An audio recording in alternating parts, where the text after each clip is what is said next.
Okay, we are finally live. I had a lot of technical problems. I downloaded way too much stuff from this inconsequential drop of Epstein files.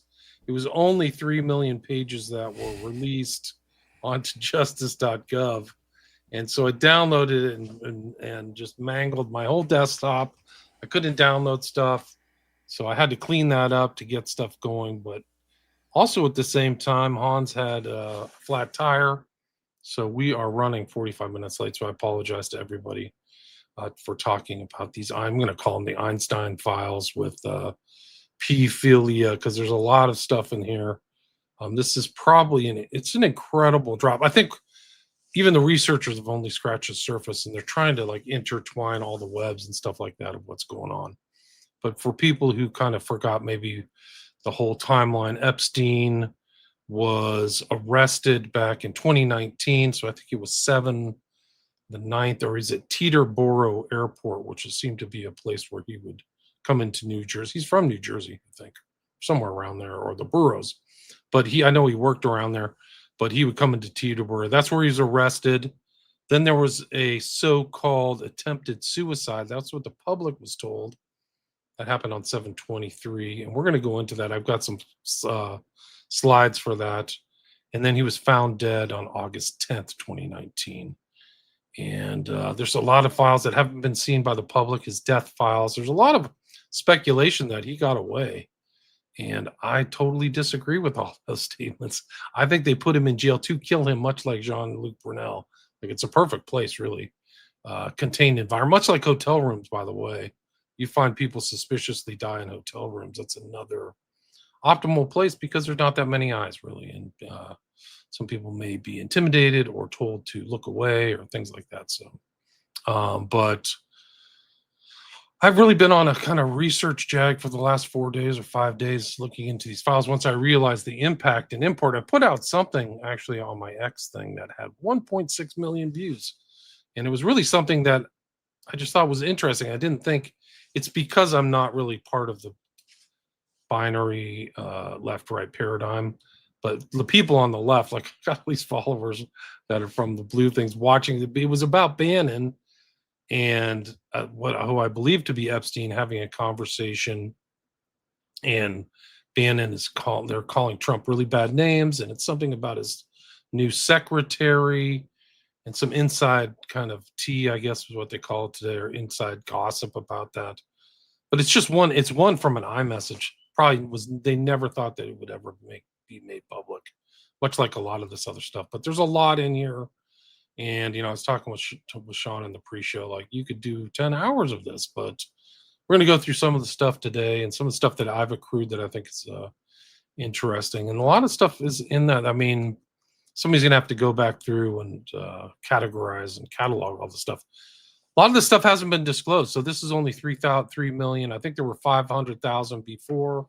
So there's 3.5 million files. And the guy, Blanche or whatever, is like, we got 6 million and we didn't disclose any torture, CSAM, other things, of videos. So there's some videos in here in the files, but not all videos. But like, there is porn in this. Like, I've looked, I mean, it's all, redacted and stuff like that. But there's some stuff and a lot of pictures with kids and like real, like, prepubescent kids, like really dark, like, yeah, really dark stuff. Like, he's a monster, like Epstein, and these people are demonic. But we can talk more about that. So, Sean and Hans, welcome to the show.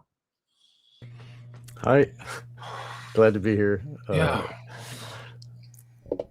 You must feel vindicated. Eyes wide shut, man.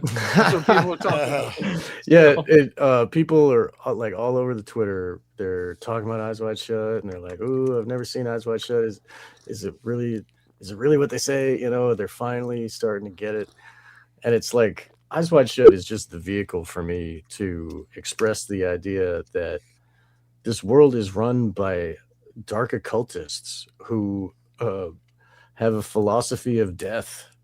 And they enslave the world with mind control and trauma.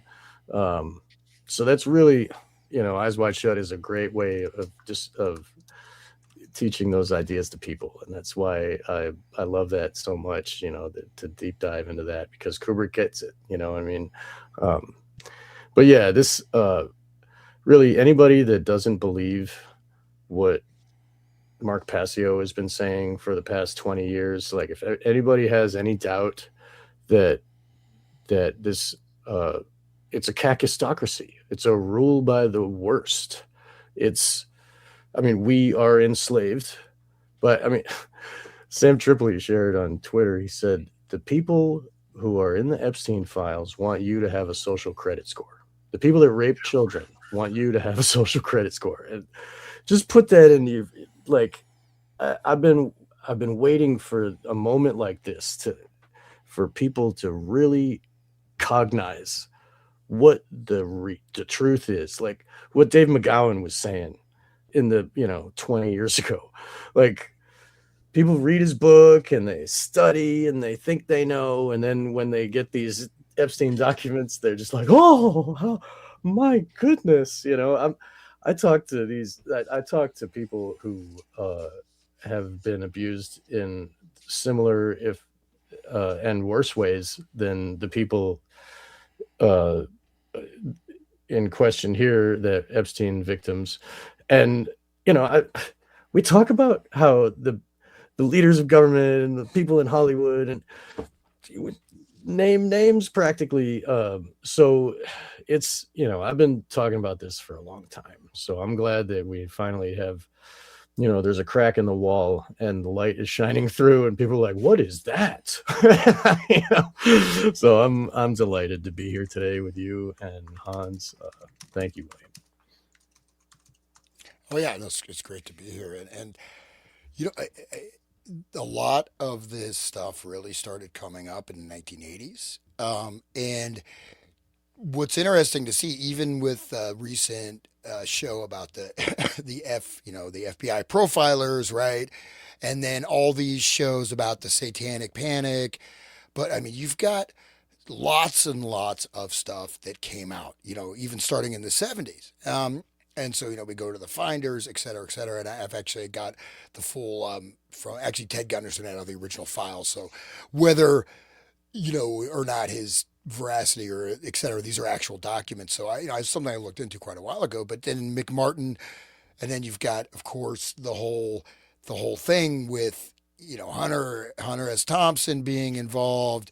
You have the Franklin cover up and all these things where the guy, the private investigator, suddenly plane crash, right? He died. Yeah, Um, so this stuff has been going on. Epstein is, you could say, is one node in a network. He happens to be one of the most prominent. Luckily, so many connections are sourced. But then you have, like, say, right here in Ohio, right? You've got the Wexner organized crime family, because I knew people that worked for him at private parties, right? I even knew about one guy said he killed this. I used to do catering like when I was, coming out of college. And so you get the hi-fi event, like one dude, he spilled wine on I'm not Epstein, I mean, Wexner's wife. Not Einstein's wife, but his wife spilled wine, and then the dude is like, supposedly he was involved with, I'll say Waxer. I won't use the actual name, but so the unlimited store, right. not the, but this dude died mysteriously. And then there's a guy, Bob Fortakis, local journalist, was talking about other deaths, right? Shapiro in Ohio. There was a Shapiro guy too. Their lawyer Yep. in Ohio died. Yeah. Yeah, that's it. Yeah. And Fortakis was looking in this stuff back many, many years ago. Unfortunately, he got jabbed and he's not doing so well at this current time. But I'm saying, so this stuff has been out there, but then as we get into it, I mean, this stuff we're talking about forever, like here it is in your face, and you can't. The Pizzagate thing, right? How many people said these are just, yes, it went, there was some BS with that. And I will say, before we dive in with the Pizzagate stuff, you're looking into it. There's a point where they start encoding that information into you. You start almost participating in it, right?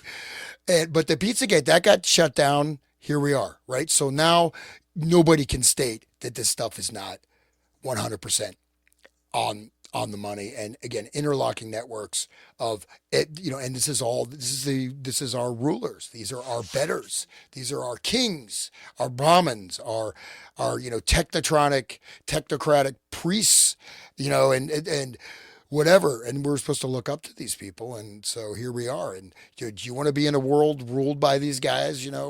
I don't. Not at all. And if you read through these files, you'll see Epstein manipulating people, talking about politics, talking about undercutting politicians, putting politicians into place. But to go back to Sean's theme, there's this.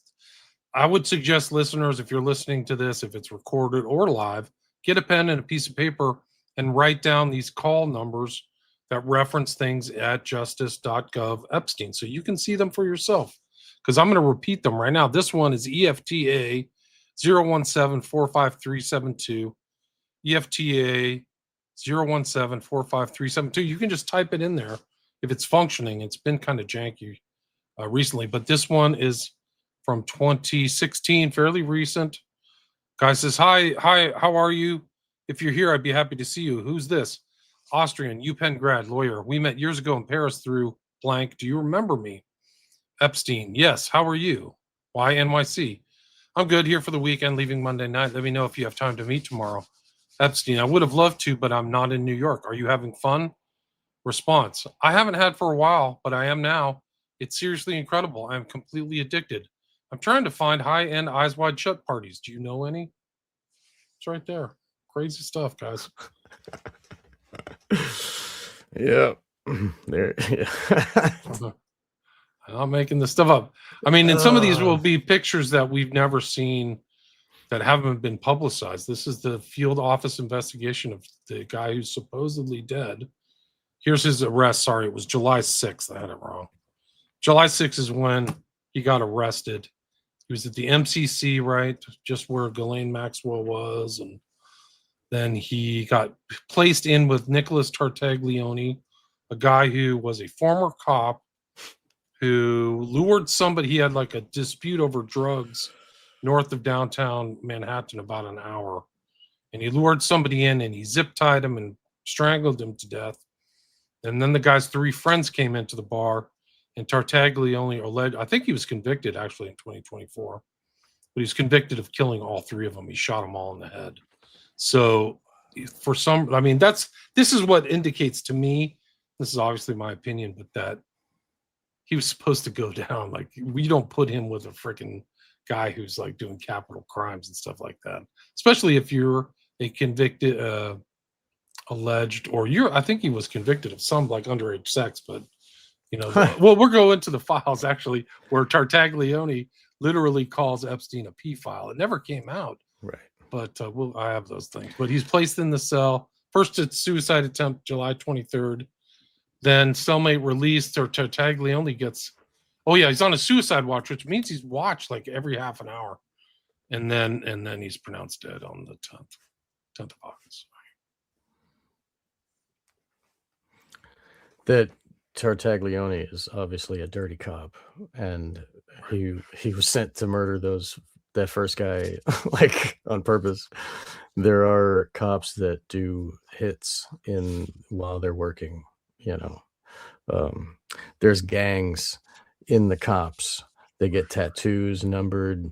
The LA Sheriff's Department is rife with them. That's like, famous for that, but they're everywhere, so of course they sent their guy in there like, oh, our killer got sent to jail. Oh, well, I guess we'll have him keep killing while he's in jail, Anyway. When you read what happened on July 23rd, I would find it very hard to believe that there was a real legitimate suicide attempt by Epstein, because I'll read it to you. I mean, we'll get to there. I've got Tartaglione stuff, but this is interesting. Where like clinical contact on the 26th, Epstein denied suicidal ideation, intention, or plan, and referred to himself as a coward. And I'm Jewish. Wow. Said he was not someone who liked pain and would ever attempt to harm himself. Well, also he got off from other charges, so he had probably had no reason to think he would somehow skate with this, time served or something or other. But obviously, I mean, he became not only he was a liability, but also he's a great way just to cap. Oh, it's just Epstein, right? You create closure. Not that these are networks that are pre-existing, that are still existing, right? That this is one of the infrastructures of the entire, world governance system. Actually, it's easy just to kind of make him the fall guy.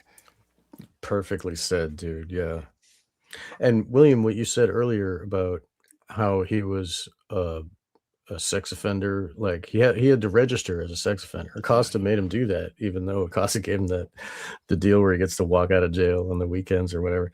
But the when you're in jail, they don't mix the Skinners with the regular population. They call them Skinners, where in the jail where I was at in Massachusetts. But the people that are in there for touching kids are segregated. They put them in a segregated For their own block. safety, right? Yeah, Because the other exactly. inmates are going to beat the crap out of them. Exactly. So they would not put him in the same cell with, like, unless it was another pedophile. Like they have a whole pedo block, where the the coward Jew freaking PDF files, they all congregate over there. But his original charge from '07 was, what Acosta gave him was soliciting sex from a minor. And I've always had a really big problem with that because minors legally cannot consent. So there is no way to That's why it's solicit sex. statutory rape. It's called statutory rape for a reason. Right, right. And so how does a minor exchange sex for money if they can't consent? So like it is like it's like it's an oxymoron, it's like a jumbo shrimp or something, like so it makes no sense. And for the government to say, yeah, that's a charge. Yeah, well, okay, go with that. And then like let him out of jail. It's unbelievable. Like, I mean, it is really believable, actually, if you think about it in the framing of they're Satanists and all that shit. Look at this from 723. Arriving officer told Epstein had attempted suicide. He was told that. So the implant in the brain right away is, hey, he committed suicide. He was trying to commit suicide with Tartaglione in there. Officer observed Epstein lying on the fetal position on the floor in the cell, snoring. His neck was red with no abrasions. He was placed on the stretcher and appeared to open eyes to watch staff, then quickly shut them, placed on suicide watch. Epstein told officer that Tartaglione's cellmate had tried to kill him and had been harassing him. Tartaglione claimed he had been asleep and woke up to see Epstein with a string around his neck. This is ridiculous. Like this, so they put him on a suicide watch. Psych conducted the next day, denied suicidality, stated, I have no interest in killing myself and that it would be crazy to take his life, although he was depressed and unhappy about his current legal situation. And then they put him on psych eval. Like, this is like the treatment that you get in prison if somebody wants to cause you harm. Like, this is all you have to see. Like, they went through an assessment of what happened to Epstein at the MCC, and they're like, well, now in retrospect, it probably wasn't a great idea to put Tartaglione in there. And when Tartaglione was out of jail, he was on roids, dude. His freaking like back was just all like you could just see that he was just out of his freaking mind on roids. And then when you go to jail, you have to quit the roids all of a sudden. So it like messes with your whole system, gets messed up because you're supposed to go gradually off of them. And so that might have done something to his psyche. And also, he's just there as a hitman, and right. Yeah. And the thing again, Epstein, like if you look at him, he was trying to breed a master race. He's not somebody that had low self-esteem, right? I mean, he thought of himself as like a man god. You know what I mean? So, in all likelihood, it was basically just a hit. It was set up. He might have been drugged. He acts like somebody who's drugged. I'll show the video. I'll show the pictures of Epstein. Like he's not in a sentient state. Like he might have been pre-drugged. Like Tartaglione bungled it. Like that's what I'm thinking is that he bungled the freaking suicide hit. It's funny that we think that these evil rulers are so like the Illuminati can do anything, but they can't even get a murder done, right? Like, I mean, this one guy that like had to be murdered for all these other people to keep living get the way away, they yeah, want. yeah. Yeah. So, and for it to bungle that and be like, oh, it was a suicide. He was sleeping. It's so funny to see him try to juggle all this messed up They crap. have unlimited funds, so like, That's true, what's your yeah. number? Like, who cares? Like $1 million? Well, who cares? It might be a lot to Tartaglione, but to some of these guys, it's chump Oh. change. Yeah. And I mean, I'm sure like there's lots of sons of like widows' sons in the police, and they're like the operators of the higher orders, you know what I mean? So like You he gotta might hear- not have even been paid that much. It might have just Yeah. been like his duty, because that's your role in the the hierarchy. mob is to kill Yeah, people. Yeah, exactly. you're a hitman. Yeah. You're part of Murder Inc. Do it. Right. This is crazy. Like, they tried to pin this on Epstein. He's saying, I'm not suicidal. They wanted him to sign a form saying you have pseudo-suicidal tendencies. So the narrative was being placed into the thing. So all these people who are on the internet saying he got away and he's living a happy life, you're idiots. They're trying to, if you read these documents, they're really trying to pin this on him. Suicide risk assessment, August 1st, 20. These aren't my documents. These are their Department of Justice stuff. Staff reported that when Epstein came back from court, the USM asked him to sign a form that noted he had suicidal tendencies. He was seen for a suicide risk assessment. Epstein seemed surprised that there was a form noting suicidal tendencies. He denied stating he was suicidal. He denied any suicidal tendencies, and suicide watch was not indicated. His lawyer said the same thing. We were working to get him out. Well, yeah, and just to people keep in mind, like, so Robert Maxwell, right? Super high level, major player in everything, industry publishing, espionage, multiple, double, triple, quadruple agent. He got knocked off because he got too big for his britches. So he didn't get relocated. I mean, it's very, and he was one of the top, I mean, he was a major player, right? And in a certain way, maybe much bigger than Epstein in some ways. Yes. But they'll take you, it's like they'll take you out or cover up. So it's not, you're in this mob. I mean, maybe there's some people that are, depending on where you're in the pyramidal structure. But I mean, I said Robert Maxwell, he got knocked off. There's no question about that. Easy, they'll just take out Epstein. There's not. Why would they have any loyalty to this guy? Why would they like bother to give him a cush life and like some other place, like hide him somewhere for the rest? Come on, what? They're a bunch of psychopaths. You know what I mean? They don't care about others. Like, they're not going to be like, oh, let's set him up because he's always been good to us. So like, come on, that's not how they think, right? There was so much money. Just Bill Gates is one example. Like, he lost half of his wealth because of Epstein. That's what his wife's saying. And then it came out in these things that he was trying to drug his wife with penicillin because he picked up an STD from some Russian hookers or something.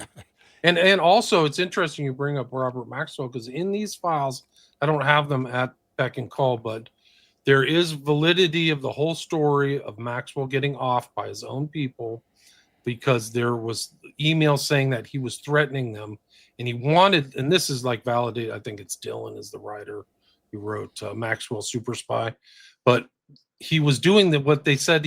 There was more validation of all these external stories where he was threatening them. He wanted money to save his ass from him looting stuff in the UK. And I think that one of the decisions was like, you're off, baby, you're gone. So here's Epstein. They're certifying, they're going through these people, all the stuff.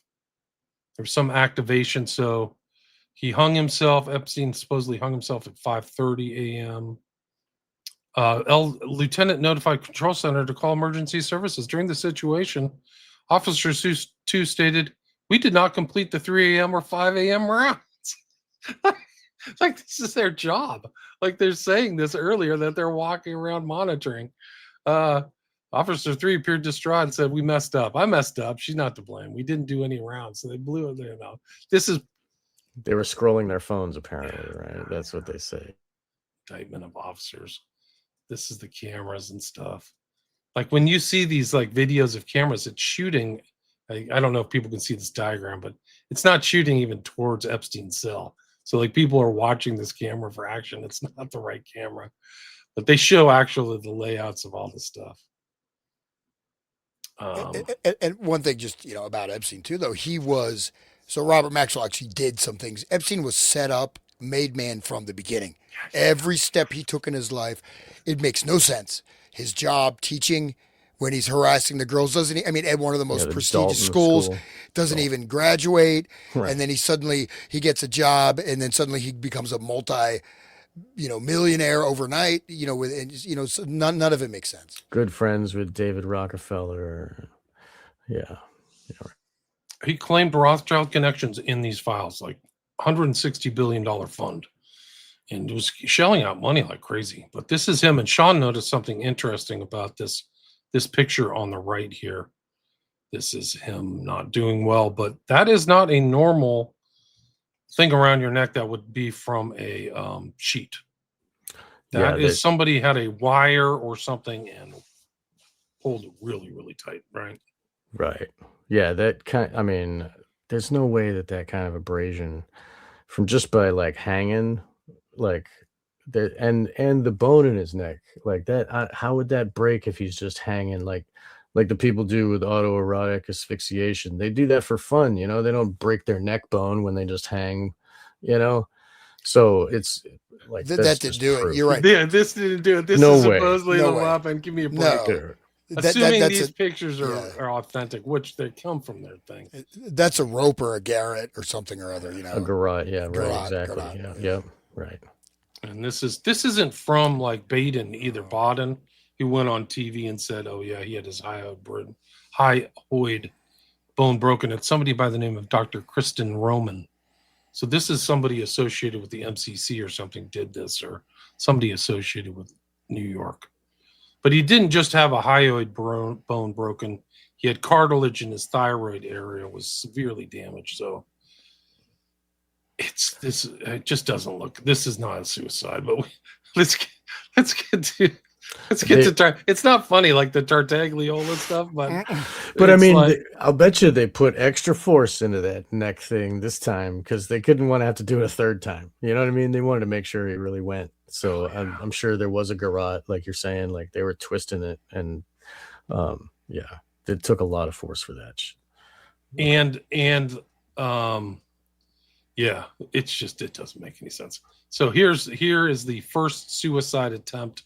And the record of it is pretty good.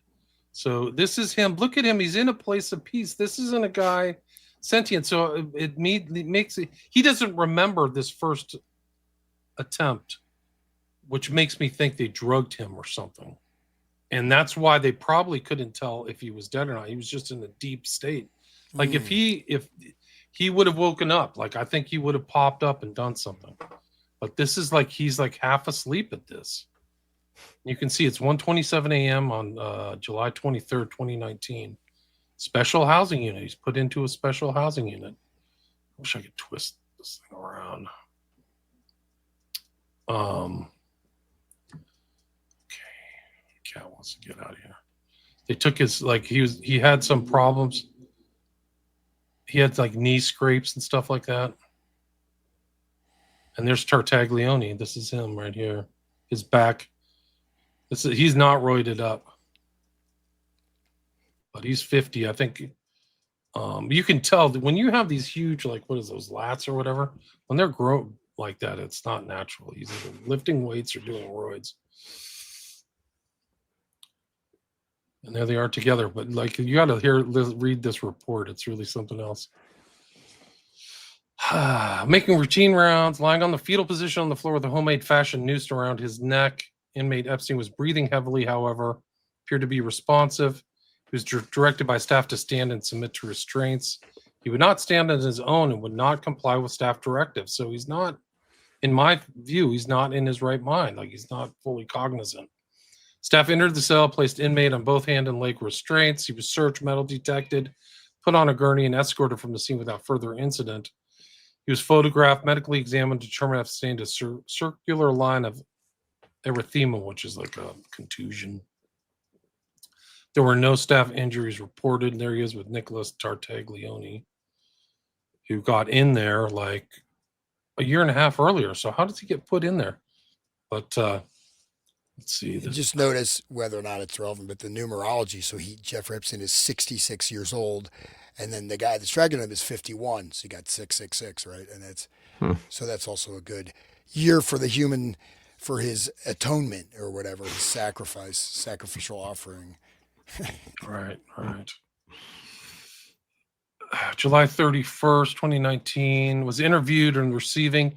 Interview stated Epstein did not have any sleep in approximately 20 days, and he was extremely tired the night he was found on the floor. Epstein stated he got up off his bed at 1:30 to get a drink of water. All he can recall is being on the floor and hearing someone snoring. That's when he realized the snoring was coming from him. So Epstein alleged that his cellmate Tartaglione was on the floor sleeping at the time. Epstein stated he has never had any issues with Tartaglione. He was not threatened by him. He did not want to make up something that isn't there. Additionally, Epstein stated he could recall an incident that occurred 2 days prior when Tartaglione went out to court, and when he returned, he was upset. Epstein stated he attempted to talk to Tartaglione, and Tartaglione called him a pedophile. Epstein also stated he knew Tartaglione was upset and let him cool off. Epstein stated he does not have any issues with Tartaglione, feels safe being housed with him. Epstein stated he does not feel suicidal. He has a new cellmate who he gets along with, and he's able to sleep now that he has a CPAP machine. If he remembered any more details, he would reach out to staff or psychology. He didn't remember it. And then Tartaglione's statement is, he was interviewed in the special housing unit. During the interview, Tartaglione stated he was asleep on the floor inside of a cell. His head was covered with a sheet. He had his headphones in his ear when he felt something hit his foot. Tartaglione stated when he uncovered his head, he observed Epstein sitting on the floor in the corner with his eyes open.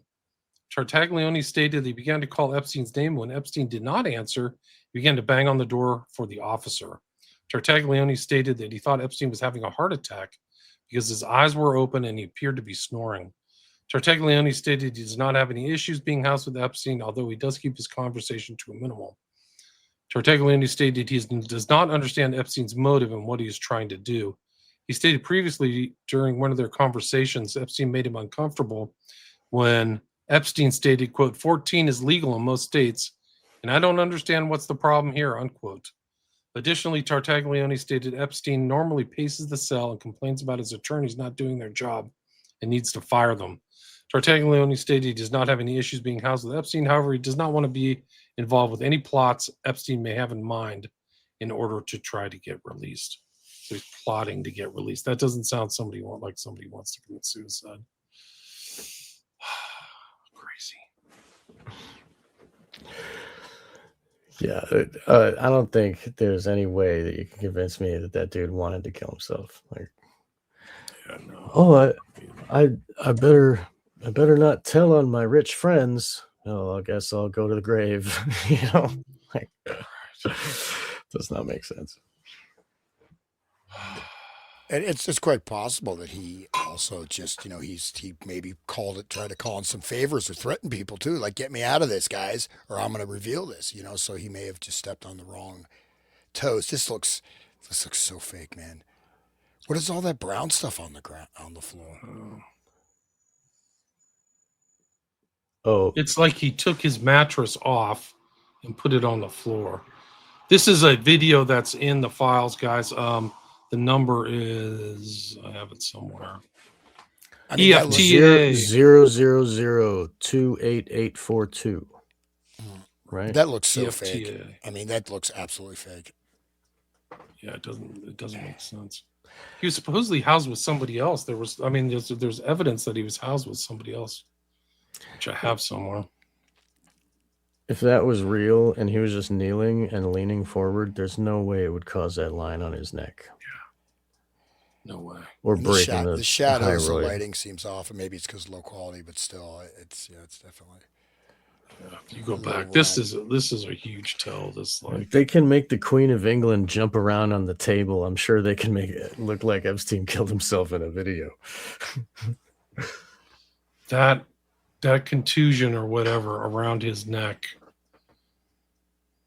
Yeah, dude. It's a final job. This was taken outside of the hospital, supposedly. Photographs by D. Mebane, Mebane, CMC. This public hasn't seen these until Friday, so. Yeah, the meme used to be Epstein didn't unalive himself being on YouTube, but and now they're saying he's not even unalived.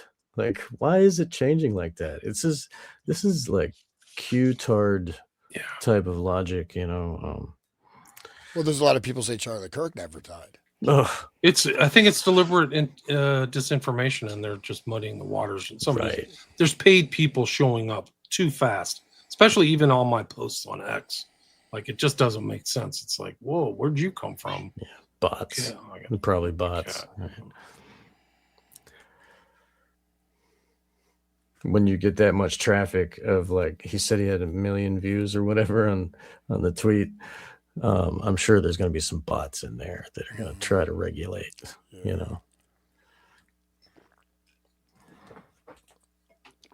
Is that the blue tea? It is, man. Awesome. Blue tea. It is. It's pretty. It's good for you, man. I don't. It's kind of. I do. It does. It's a little trippy, I would have to say. Oh, slightly. Nice. That's my favorite kind of taste. I like when it tastes trippy like that. I'm loving it, man. I'm a total fan of blue tea, man. That's great. What should we do next? You guys want to talk about creating a whole new phenotype Jeffrey Epstein was up to? Yeah, let's talk about the breeding program. Let's do the breeding program. Let's do. One thing I would be interested in is his island, right? There's all those structures. Is there any detailed stuff on the island? There was something like that weird little temple and all that stuff. But let's start with the breeding program. Yeah, but wasn't that like a Phoenician style? I think that like style, the blue and white, that had there was a thing. I got to look it up again, but that was like a style of a certain kind of temple, and I think it was Phoenician, like before pre-Canaanite shit. I don't know. I might be wrong. There was supposedly in the last 24 hours, somebody found that there were tunnels underneath there. So they were doing digging on the island. I have to go back. It's on X. I can probably find it, but there was some kind of excavation going on at one point there. So it's pretty crazy. I'm uploading. The guy's name is Trivers, and he was friends with Epstein. And it's one of the kind of, you can actually look through the justice.gov stuff. His last name is Trivers, and he was very close to Epstein, and he was a known evolutionary biologist. We'll see his CV here, but one of these things that's going on is this Epstein, as part of this kind of transgender, transhuman thing that some of these Jewish rich guys who are into the Zohar and the Talmud are supporting. They are literally paying for. And Trivers was one of these guys that was kind of in, you could have to say he was in Epstein's stable based on these documents, that he was somebody who, and he has a lot of these guys are academia. They have less questionable kind of backgrounds. This Trivers guy got in trouble in a couple of establishments. This is Trivers right here. This is a recent document that came out, or Rutgers University professor, evolutionary biologist linked to Jeffrey Epstein. But this is from Lazi B. Robert Trivers, a Jewish biologist, spoke with Epstein about feminizing men and transitioning children as young as 3 years old in the West in 2018.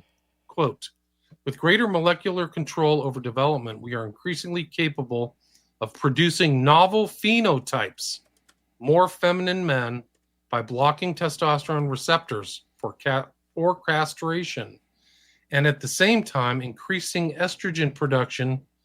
The one blocks male features, the second encourages female features.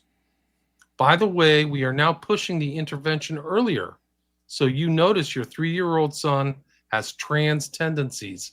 So now you intervene with hormones. Wow. Man, that's genocidal. That is absolutely genocidal. But I'm sure that's not. This is from 2018. It's not that long ago. So this is like Epstein would be dead in 8 months. And I'll read the whole. Do you guys want to read this out? This whole email? I'll read it. I don't mind. Please do.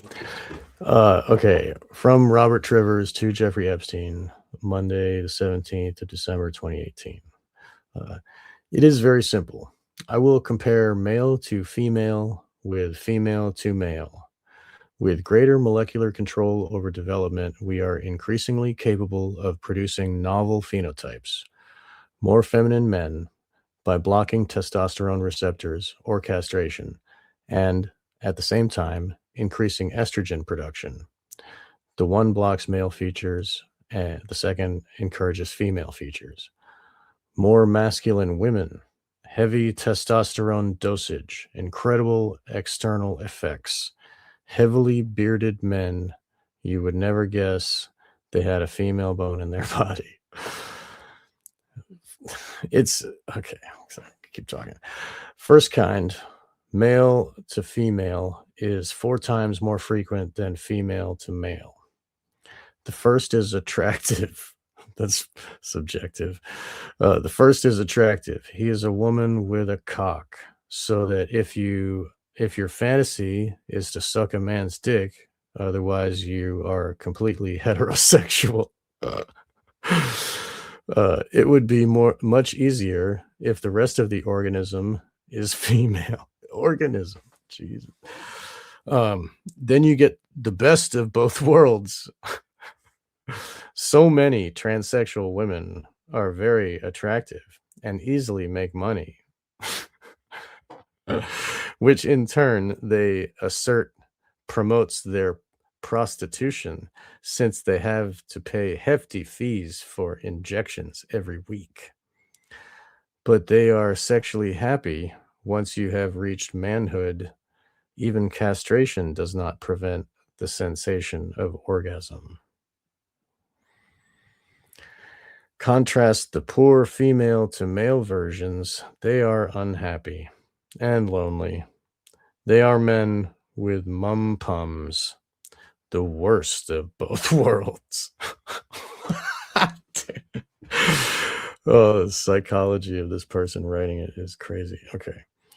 If you like smelly masculine men, you want that hard cock that comes with the show.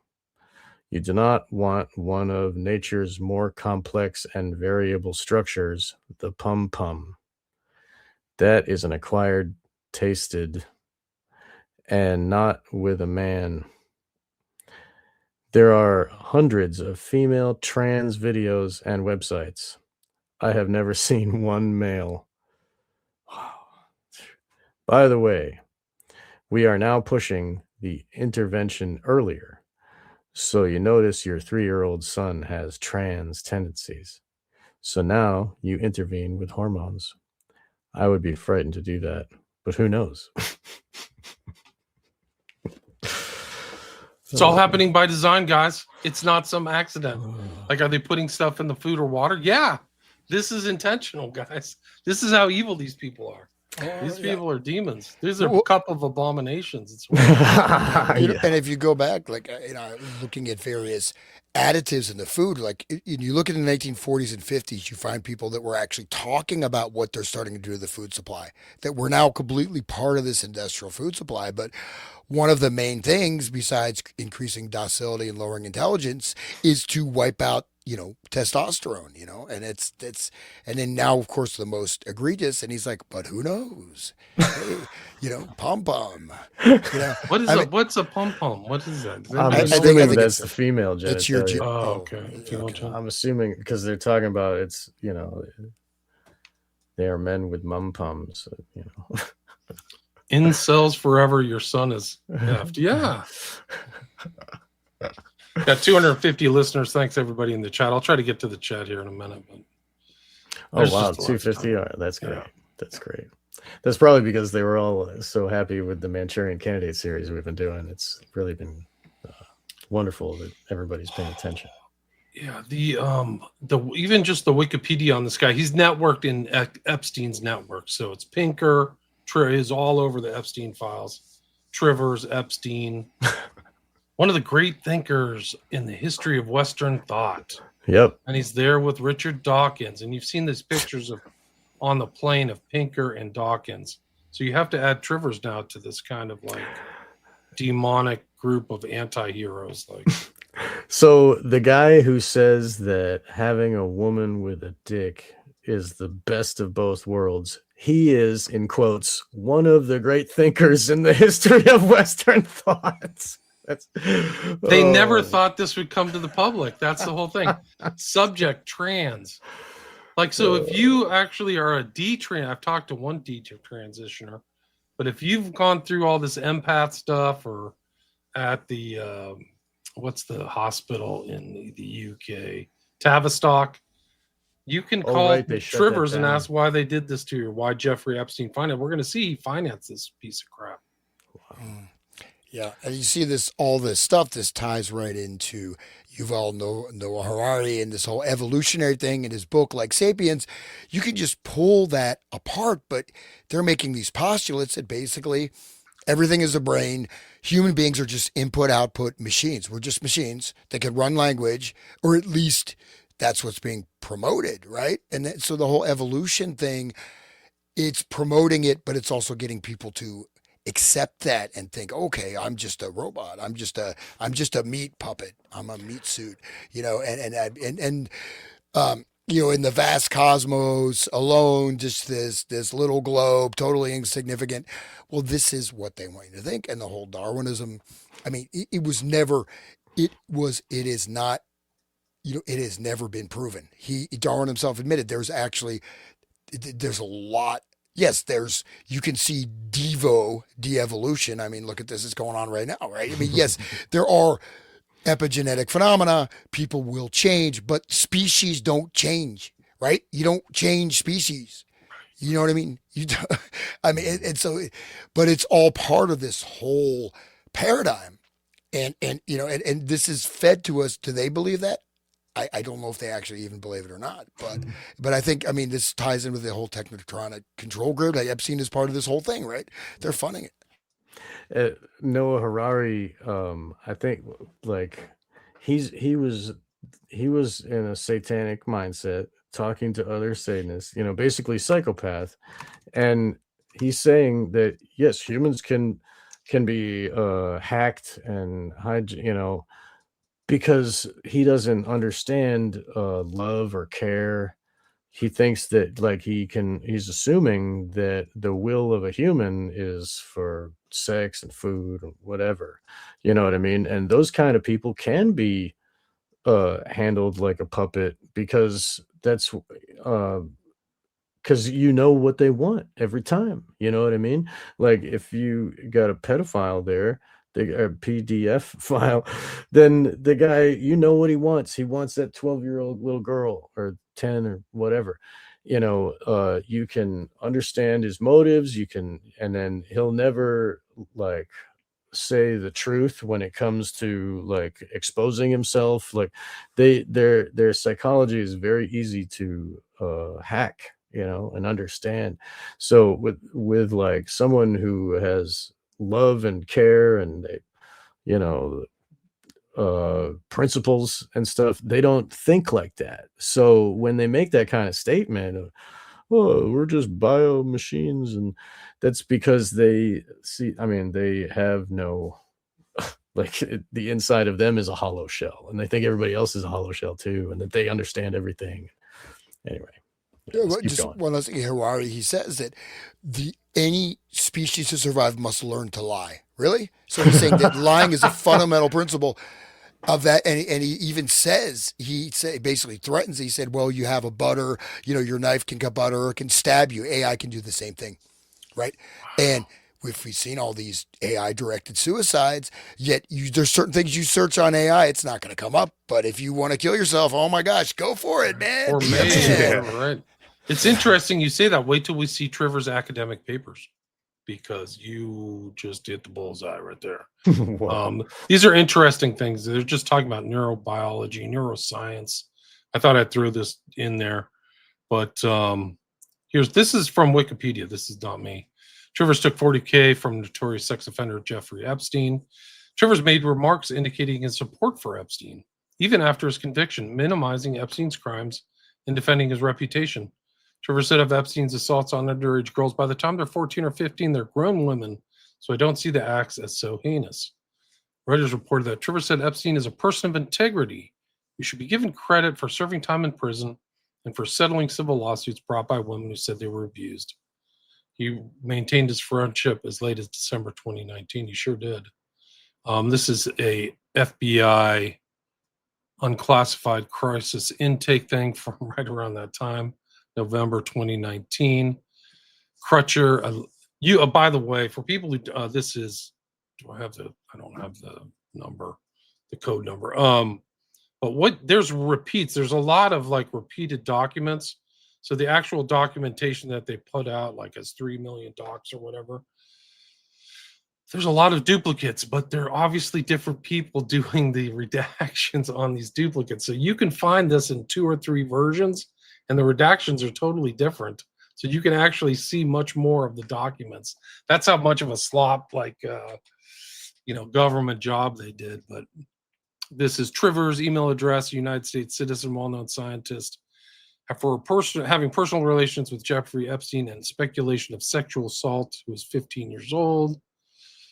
Crutcher called the FBI. Crutcher is a follower of Trevor's scientific ideologies and described him as a genius who is referenced in many popular readings. Crutcher called Trivers via his email address. He met him in 2019, July. Crutcher knows for a fact that Trivers was a personal friend of Epstein. Yeah, well, I think that's already confirmed, but this is like an NTOC. They met at a restaurant. Crutcher said, witnessed Trevor sexually assault somebody by caressing her. Anyway, these are like kind of personal things. Here's another one. This is John Brockman. So if people don't know John Brockman, that's the guy who did all those EDGE meetings in Monterey where all those people showed up. Sergey Brin and the other guy from Google, and Musk was pictured there. But it's like a honeypot operation, in my opinion. But Brockman to Epstein is about Trivers again. So you see this network: Trivers, Epstein, Brockman, Pinker, Steven Pinker. Renegade scientist Robert Trivers is lauded as one of our greatest thinkers, despite irking academia with blunt talk and bad manners. I think it's a little more than that. Then he got fired. This is Joy Ito. There was a big scandal at MIT. If you remember, Ito was kind of a part of the network, and I think he was taking money from Epstein too. That's the whole thing, is that once he gives you money, he kind of owns you. Like, it's almost like the expectation is you're mine. You see that a lot in the alternate media, I think. That's another story. It's not, one of the things is you can see Epstein's operating tactics and then extrapolate them to other kind of rich people or oligarchs, and they kind of might operate the same way. Like you're there, you're in their stable and you're being handled. Robert Trivers to all these people. Gordon Getty's involved in this. Gordon Getty, for people who don't know, is part of the Getty heirs oil family. And Gordon Getty is, I think, very closely involved in the political career of Gavin Newsom, who've driven California into the third world shithole it is right now. I mean, LA and San Francisco looks like it got hit by a neutron bomb. It's terrible. Also Epstein's financing abortion clinics. This is one of the people he supported, Mizra Cohen McGill. It's all this kind of nuanced, like flowery language and stuff. Like, oh, she's doing a great job. No, she's just butchering freaking women and aborting their babies. These are death cultists. And she was complaint review, encouraging white mothers to abort babies in Portland, Oregon. Not surprised. Well, just to tie all this stuff together, so you have this whole combination of creating the fear, especially, the people running the Juba daycare down from street, they're not getting abortions, that's for sure. Yeah, but basically you have the destruction of, because my grandfather from California, used to be, it was a really beautiful place you find anywhere in the world. It's, and so many of these things are destroyed, right? And certain things you destroyed, it's never going to come back where it was. So that's tangible, intangible heritage on top of abortion as and et cetera. You just go on and on. Transgender stuff, this, that. I mean, you're looking at an absolute campaign on one level to destroy the United States. I mean, except for their private enclaves, 100%. Yeah, Gavin 100%. Newsom. I mean, even the whole other thing with giving out the free needles and all that stuff. They'll give out free drugs. That doesn't help. It's not a health solution. It's a genocide solution, is what it is. Antinatalism, anti-life. These is a death cult. These are evil people. It's all a network. Another one, Gordon Getty to Robert Trivers, this guy we just mentioned. So this is kind of that interplay between the academic, ideologue, evolutionary biologist, and wealthy people, right? So the wealthy people are for the depopulation and all that stuff. And also CC'd is Jeffrey Epstein. I haven't seen the attachment yet, but hopefully I'll find it. Proposed theories of reciprocal altruism, parental investment, sex ratio, parent offspring conflict. Where's his next major work, Parental Investment in Sexual Selection, was published. Here, Trivers proposed a general framework for understanding sexual selection that had eluded evolutionary thinkers since Darwin, arguably his most important paper. It arose from watching male and female pigeons out the window of his third floor apartment. So that's he extrapolated that to human beings. Oh, great. Just like the guy with the chickens. And fruit flies, yeah. The Robert Shaw, no, was it him? It was the other guy from Germany with the Weimar Republic. That he was saying that everybody's gay. Hirschfeld. Yeah, right. Yeah, because he was looking at chickens, and chickens are gay, so humans are gay. Of course. Yeah. They burned his books. That's the whole thing. Is like the Nazis were book burners, but then you saw Hirschfeld's like university stuff, and it's just all these tranny weird freaks, man. Right. It all started there in Weimar, Germany. Like that's the first surgery was there. The first doctors for all that crap was there. It started there. It's funny that it's all over the world now. No, and it was. I mean, the first surgery, the person died. Of course, exactly successful. But I mean, they it's were like just Frankenstein. And basically, because of the fact that Germany was in collapse, and they had basically, those new invaded, immigrants or whatever, they had all the money or whatever. So it was, of course, couched in science, but it is not science. It is an ideological agenda, just as I would posit, even though certainly some people would say, call me a tinfoil hat wearer. But the thing is that, what? These are ideological. They're under the mantle of science, but fundamentally these are ideological, philosophical positions that are being advanced in the guise of science, right? And in the guise of, I mean, it doesn't take, anybody to see, these are things that are projected as this is the way people are.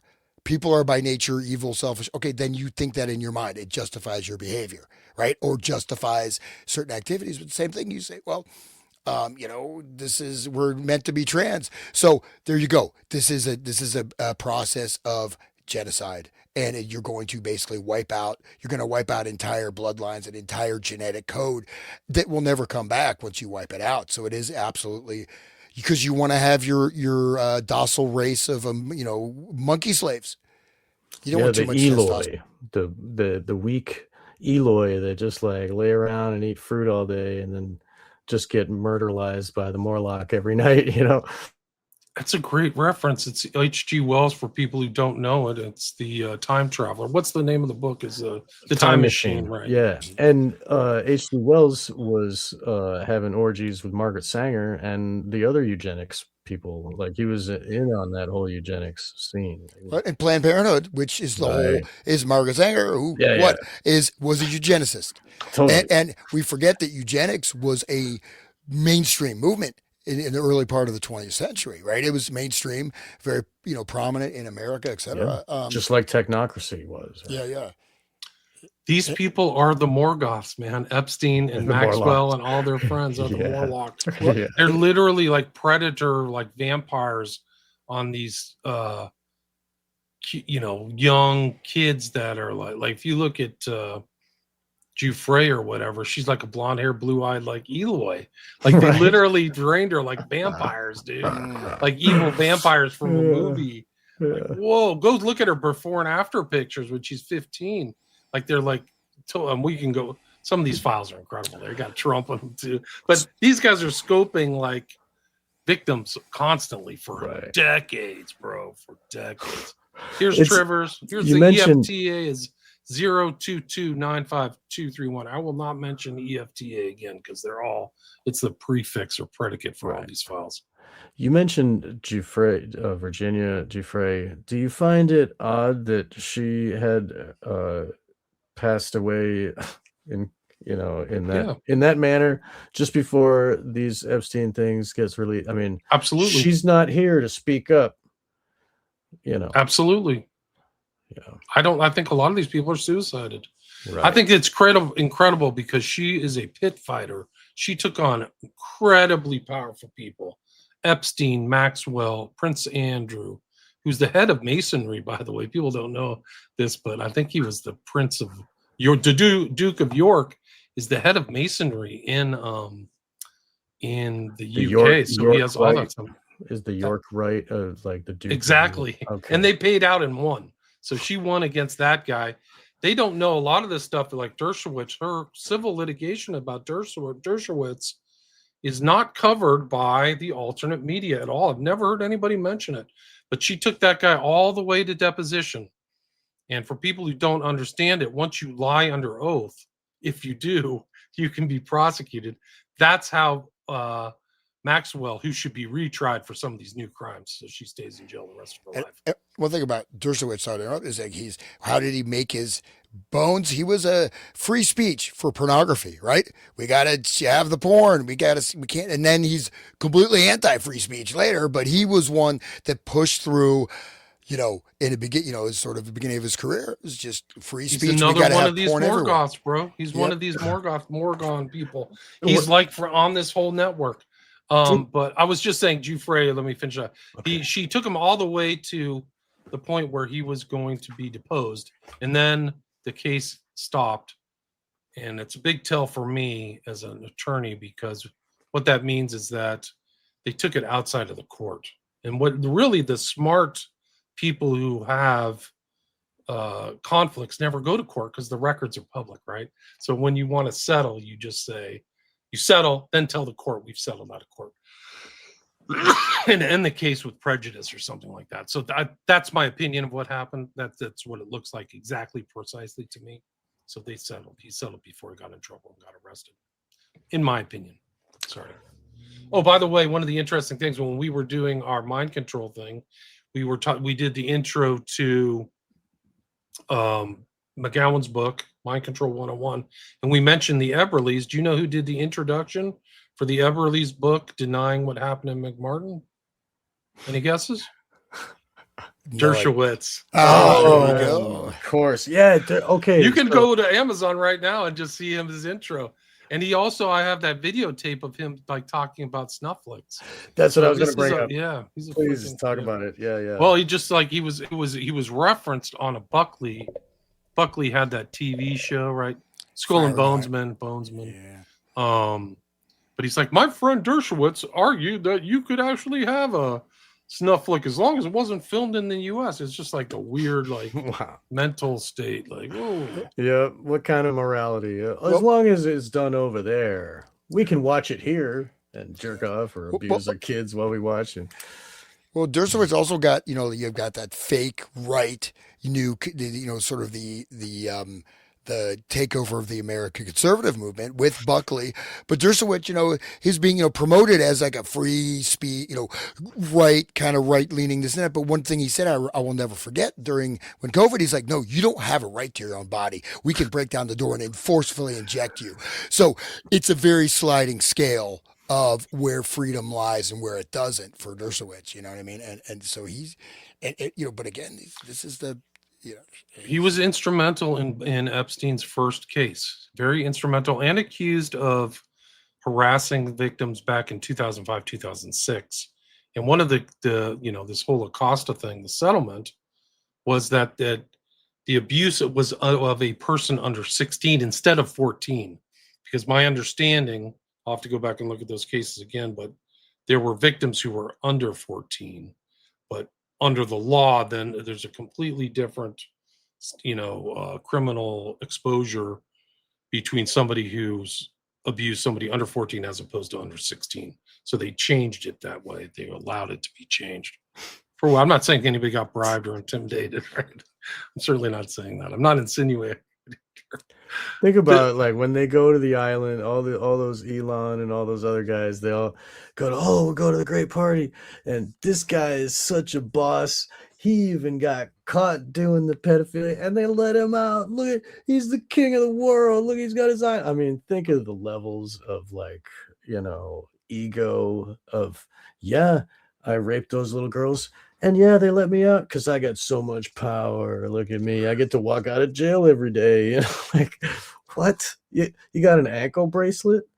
And you were soliciting from a minor? How? What? And the whole thing, it's just like, it just goes to show, like, the pedophiles, they want to be in the pyramid because they can climb the ladder and be like him. Like, look at what we could do. Oh, if only, and Elon can only visit, like Jeffrey owns this place. Wow. It's like, Michael Jackson's like, Wonderland. What was Wonderland? this? Yeah. Wonderland? Yeah, something like that. Like Neverland. Yeah. Neverland. That's right. And, like, it's like a playground for them, like, it's just, anyway, I'll stop here. We'll keep going. This is from Jeffrey Trivers and Trivers to Jeff. And Jeff responds, what is your strategy moving forward? Would you like me to fund something? So paying is in the air. Then he put something together about his productive like work thing, self-published books. But if you go back to the papers, after he was suspended from teaching in 2014, Hans mentioned about deception and lying. And it's like cognitive simplicity and self-deception are crucial in martyrdom and suicide terrorism. But I thought there was one about lying in here. Digit ratios and gender inequalities. Length of digital finger. I've heard of that. Foot symmetry. Symmetry in dance, a case of scientific fraud. I thought one of his things, I'll check his Wikipedia. Anyway, that's all I got on Trivers, but I think it's interesting. Like, what a disgusting human being. Thank you for introducing us to that one. Yeah, well, the body symmetry also relates to certain types of genetic traits, but I think it also relates to left-right brain, left-right brain correlation and this kind of thing. So and this, sometimes like there's whichever one is dominant has the bigger finger on the other side. Huh? Is that what you're saying? Well, I don't know. I mean, body, Okay. the face is like not symmetrical, and there's some other things with, I mean, not to go too much a tangent, but a lot of the subtle things like luria, you can have a subtle touch that you can do a lot going with the nervous system and brain with very subtle triggers that seem very subtle to the person, right? But they're having a strong neurocognitive effect. So I don't know. Okay, I'm in front symmetry and dance. I wonder what that is. This is the one that I remember is Folly of Fools, the logic of deceit and self-deception in human life. So that's right in the kind of Harari's worldview. Self-deception is what people have been living in this whole time when they have been thinking that, I'll just vote for this guy. He seems cool. Like, they're deceiving themselves thinking that they're going to save the, fix anything like this. And he's buddies with Shermer. Yeah. You have to have self-deception to believe the illusions they feed us. What were you saying, Shermer? Yeah. So like this nexus of all these kind of like evolutionary biology thinkers, Shermer, Pinker, Dawkins, Trivers has to be in there with Epstein in the background. No question about it. Because he really knows what are the good features, what the good phenotypes. Yeah, you gotta have a chick with a dick, because those are the ones that make the most money in porn. That's the level of. That's like, okay, that guy's really smart. They're going to give hormones to 3-year-old kids. But who knows? I wouldn't do it for my kid, but who knows? Sounds good to me. Yeah, feigning that he has any kind of love for another human being, like my kid. Oh, I wouldn't do that. There's some really gnarly stuff about like people going missing at Zorro Ranch. Right. This is one of them. This was like from a spreadsheet. I'll try to find the rest of it, but Zorro was where they were having the breeding farm of right, the women, right? New Okay. Mexico. That's right. Right. Okay. Clients of was- whom, Okay. yeah. Sorry, Clients that of- was his land was purchased by somebody big too. The big fat dude who's got a rich family. He's in the government. God damn it. I'm not familiar at I'm all. sorry. Yeah, but New Mexico, the person who bought Epstein's land basically is like covering up the evidence by like owning it. Now nobody can investigate and like Right. Well, that's the whole thing. Is there's a couple things in Epstein where bodies are buried at that ranch. A couple bodies have been buried, and they're threatening people. Do you want to end up there? And there's also allegations of bodies being. These are allegations. I don't know.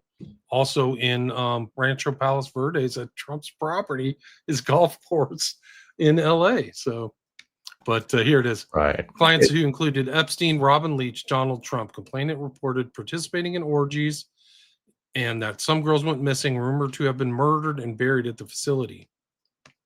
Complainant reported being threatened by Trump's head of security, and if she ever talked of what went on there or who she saw, she would end up as fertilizer for the back 9 holes like the other CUNTSs. Isn't Trump's first wife buried there?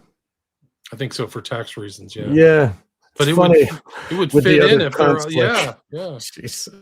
Complainants claim to have video of high-profile sex parties, dealings with cartels, and having witnessed Robin Leach strangle a young girl to death at a party. So this is Eyes Wide Shut, totally. Robin Leach. Now everybody remembers, like people that are our age, at least, the lifestyles of the rich and famous. The guy who voices that program. Look at the yacht. I think they even had an Epstein episode of that show. Really? I didn't know Epstein that. was featured. I think it was that show. It wasn't like MTV Cribs. I think it was the Wow, I didn't know that. yeah, it was like maybe it was like just before he got arrested the first time. But anyway, it was like really early 2000. But yeah, that dude that everybody, like, I grew up and that became like, that and the Grey Poupon commercial with the, the limo coming up and like the Robin Leach or the lifestyles of the rich and like it gave me the view of that's what those people are, and that specific guy, Robin Leach, is killing children with his bare hands. Okay. Allegedly, like that's what's right. My opinion. I'm just saying, like, yeah, watch out, man. I get it. Yeah, right. I'm just saying, Robin like, Leach has got some reach, I think man. Leach is no longer with From beyond the grave. I think he's burning in hell. Yeah, right. Yeah, let's hope. But notice his name, Leach, right? I mean, is there, you see that this quote unquote class, you can't really to become a billionaire unless you've got something pushing behind you just to do it. It's not, you got to think of $999 million. You know what I mean? It's like you think 1 million, no, it's 999 million. It's, and people have 10 billion, 50, how do you get into this world? And I know a guy who's a pilot and he flies private jets for billionaires. And he literally says they see themselves as a separate species. They do not see, you literally are not even up to probably they care more for their pet monkey than they do for you. If they have pet monkeys. Yeah, I think you're right. I think we're just bugs. We're just like annoying cockroaches. Just to show the kind of incompetence of the government and what you can do on these files if you really have the time and inclination and look through it all. I'm going to pull it. I can't hear you. Can you hear me, Sean? I can. Yep. Okay. I think I think it might be. Okay. This is like how you can see what a slam job. So I'll mention these 2 call numbers or whatever, so people check them out. It's 012-46908, and then the other one is 000948883. So 000948883. Prefix is EFTA. These are the same documents, guys. So these are the same ones, and I wish I could pull them up. If I was clever, I could probably try to pull them up at the same time. But we're going to just kind of read through them. They're from March 8th, 2021. They're Federal Bureau of Investigative Reports. But what's interesting is what a crappy job. Oh, crap. Let me do this. What a lousy job the government did. So here's one. And if you look at the first page, you'll see these aren't very redacted. There's not very many redactions here. This is the 883 one. And then if you go to the other one, this is the 908 one. It's the same document, right? Different redactions. So you can kind of see the differences in these two things. So if you find a document, there may be a similar document. So you could use a search term. This is actually even more interesting because the second page on this one is the 909 document. If you see this is heavily redacted, right? Well, look at the next one. Look at the one. This is common throughout all of the documents, guys. This is the second page on the other one. See the little few redactions are? Either of you guys feel like reading this document or finding it and reading it? It's EFTA 000948883. It's a little bit hard to actually. Okay, are you able to read that, Sean, or not? Should I do it? I wish the resolution was better. Okay, I can send it to you. I'll email it to you. Okay. If I email it to you, can you bring it up? Yeah, I can get it. Let's see if I can. I'm competent to do that. It's questionable. Anyway, guys, thank you, listeners, for being here. Yeah. This is great. I like it. We got 316 people following this. The Einstein documents, or whatever we're calling them. Epstein. 220.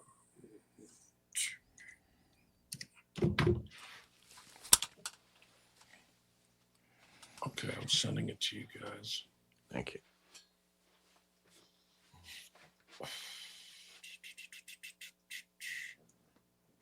My computer is just not, or I need a new computer. This thing's terrible.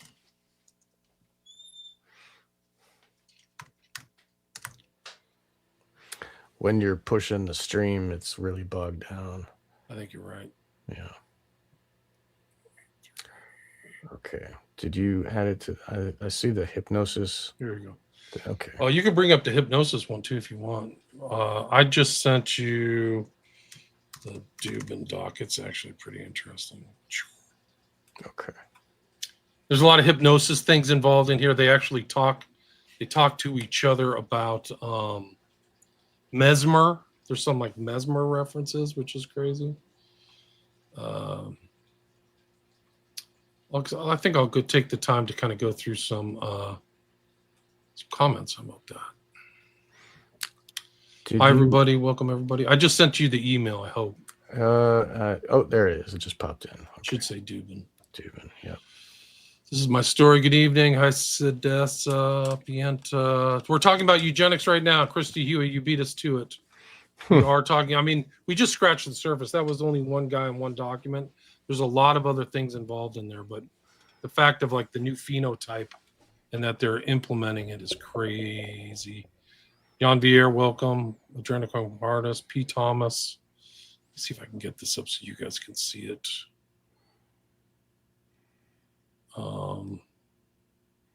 Convicted policeman, that's right. We are swimming in evil. Tsar, the star, that's correct. He ain't dead. I think we just proved that he's pretty much dead. He looks freaking dead. They must have did a great fake job. But I think he's dead, man. I think that John Luke Brunel's dead. I think a lot of those people died. So. Yeah, I get it. Why would they bother keeping him alive? He served his purpose. You know what I mean? It's not like, you know what I mean? And so just get rid of him. You know? Right. didn't get the job done the first time. I think you're right. I didn't read the other thing where he like was talking like to the police. I gotta find that. Okay, I've How got could it he be in open. jail? Okay, let's see. Thought he was God. I think so. Yes, it is streaming to Rumble. You're streaming right now to Rumble. William Ramsey investigates. 18 listeners. I streamed to like 6 different sites, and then it also streams to Sean and Hans's place, so you can watch it there too. I think on YouTube, and then it all comes back, and I see it because I see it from my side, which says 320 live listeners. Like I don't even know what's on X. I have to go to X and check it out. Stephen Weishaupt, I want to know what's going on at New Mexico Ranch. A lot. There's a lot going on. That's just one node, guys. These guys were crazy. And it's funny that they don't talk about it. Like that kind of stuff is the most like important to understand is the breeding and the science to kill us off. Like they want to breed these ones and they want to kill off those ones. And why do they cover that up? You know, why is it that women get a t-shirt that says, I had 17 abortions, yay, you know, and they're so proud. Like anyway. It's this kind of thing. This Dark Journalist does a great job. I watch that guy a lot. I used to watch him a lot more. I got to follow up with him, but he does great. He's actually a real journalist, in my opinion. Good stuff on like the occult background of Silicon Valley. Like I grew up around a lot of the names that he talks about. They were all into freaking theosophy and stuff. Really crazy. Right. Poppy says, good morning. How's this not every headline of every newspaper website in the world? Good question. What's up, Hans Utter from SAR of the Star? Barry Gates killed Gary, killed all the guys stole DOS from. Nothing would surprise me. I'm not aware of that. Jeez. And all he got was a pie in the face.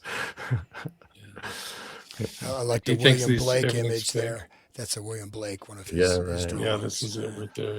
Yeah. True master, William Blake. Yeah. An immortal. Heard from Dr. Bean's wife, who has a podcast, just to serve he was murdered. Yeah, I think so. I think that's my take. With the high iode bone broken, I would say that's the case. Isn't there like the New Mexico, the ranch was also one in Mexico? Isn't that there's stuff connected with the finders, with the McMartin? There seem to be some kind of networks, right? Even the Process Church.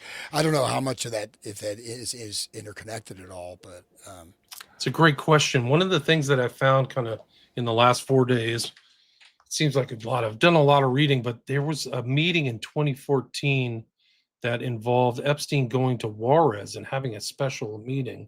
And if you're familiar with Juarez, why would he go to Juarez? It's on the other side of El Paso, but that's the epicenter of the kind of femicides, these feminine murders where they think that these women are like Epstein. They are being selected to be annihilated, really, to be raped and killed.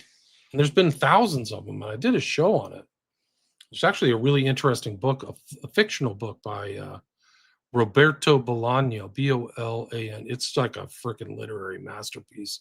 It's translated into English, but it centers around elite, like dark stuff. It's an incredible book, dude. It'll blow your mind. Like if you have the intellectual strength, it's called 2666. So if anybody wants to read something or they have a lot of free time, check it out. Mind Hack. I love the Smiley Face Killings documentary. Thanks. There's 2 of them. You can see them on my Patreon. Let's see. Military bases like Presidio. Yes. What about the Sundial? Were they doing rituals on there? I think you're probably right, Stephen. They're there for a reason. Santa Fe Institute, Cormac McCarthy.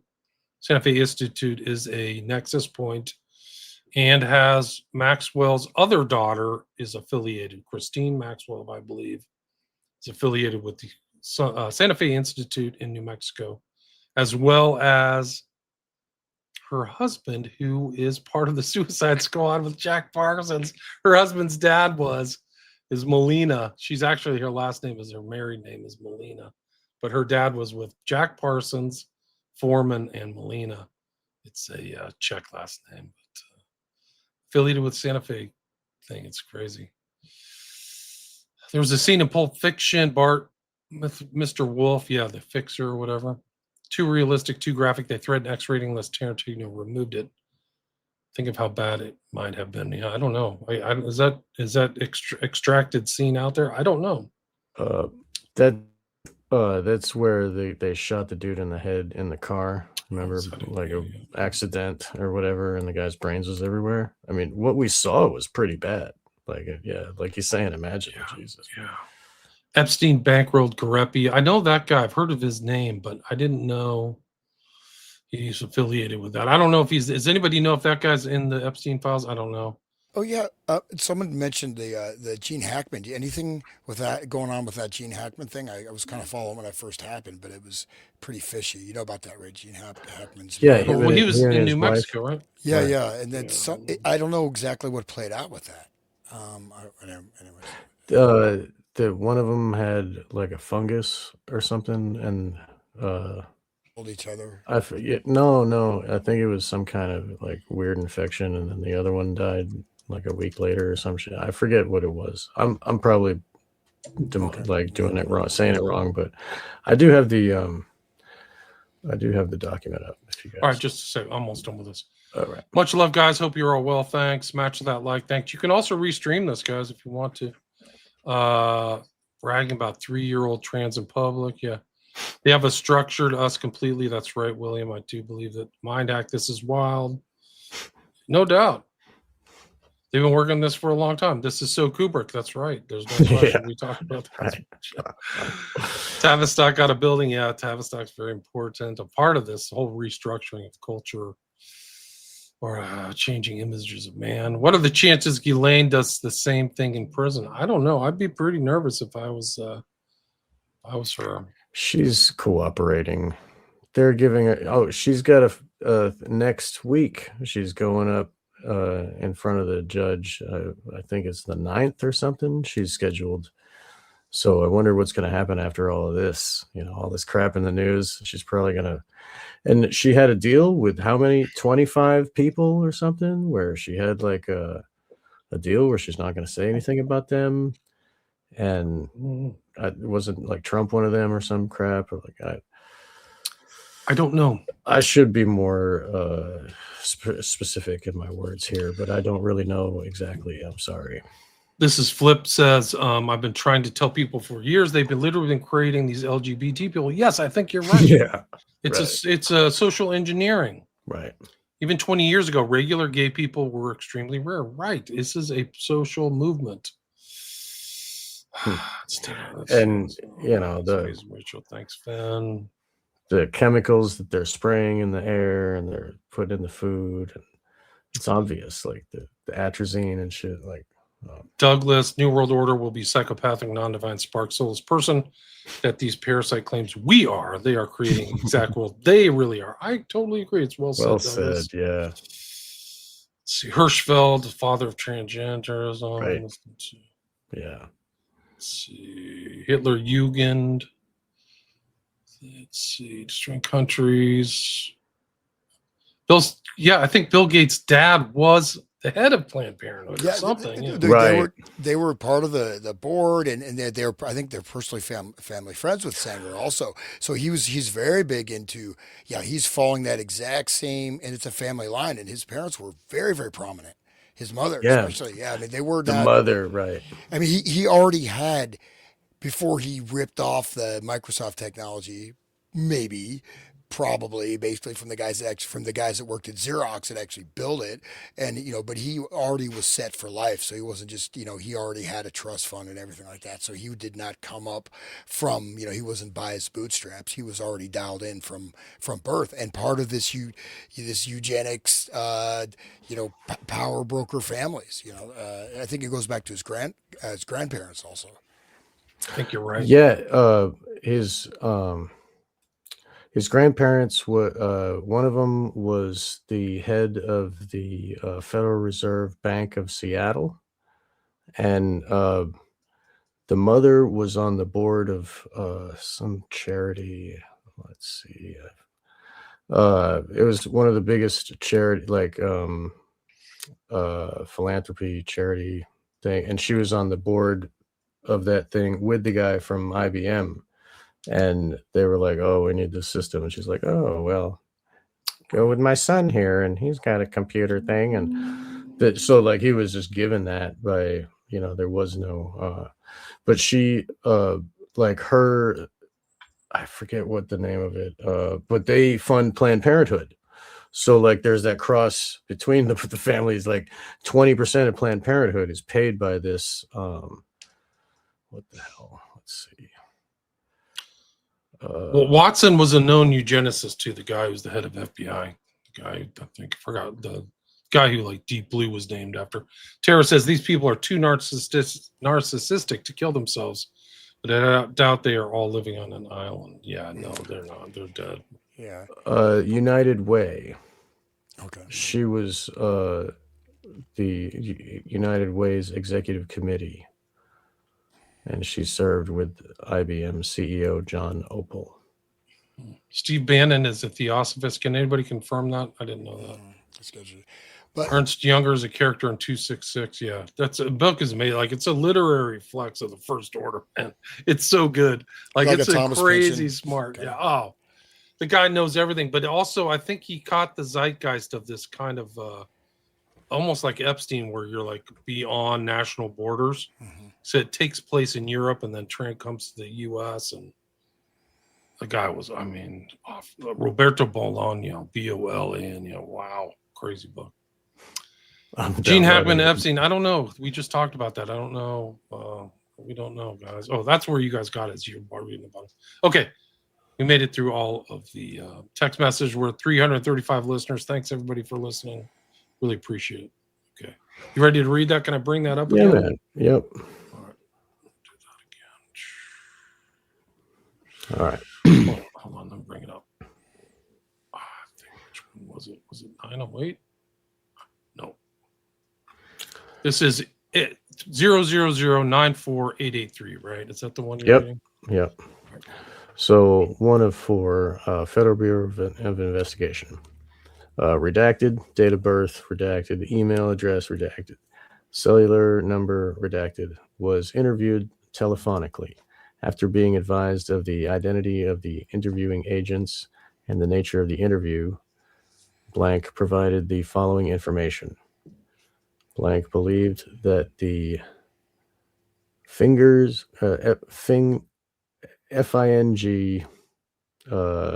RS organization is part of a cult that also included Ernst Gubler.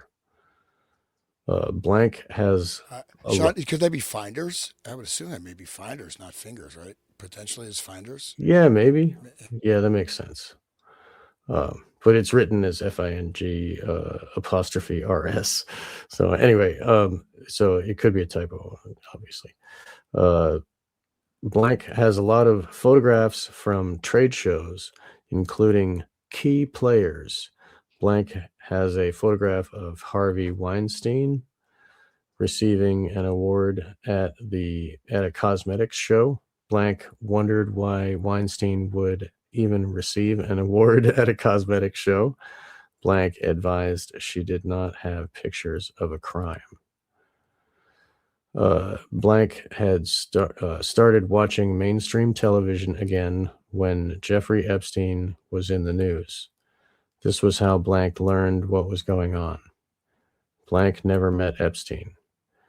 Then Blank advised she knew something about the case no one was talking about. From 1975 to 1976, Epstein was a substitute teacher at her high school.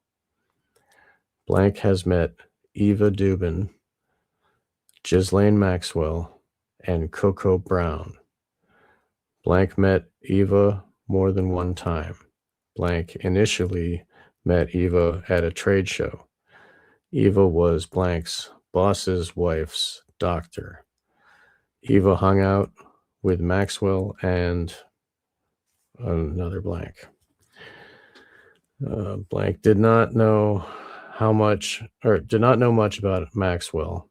Blank was an art director of the company in which she designed and developed products. When everything came out in the news, Maxwell's face was similar to Blank.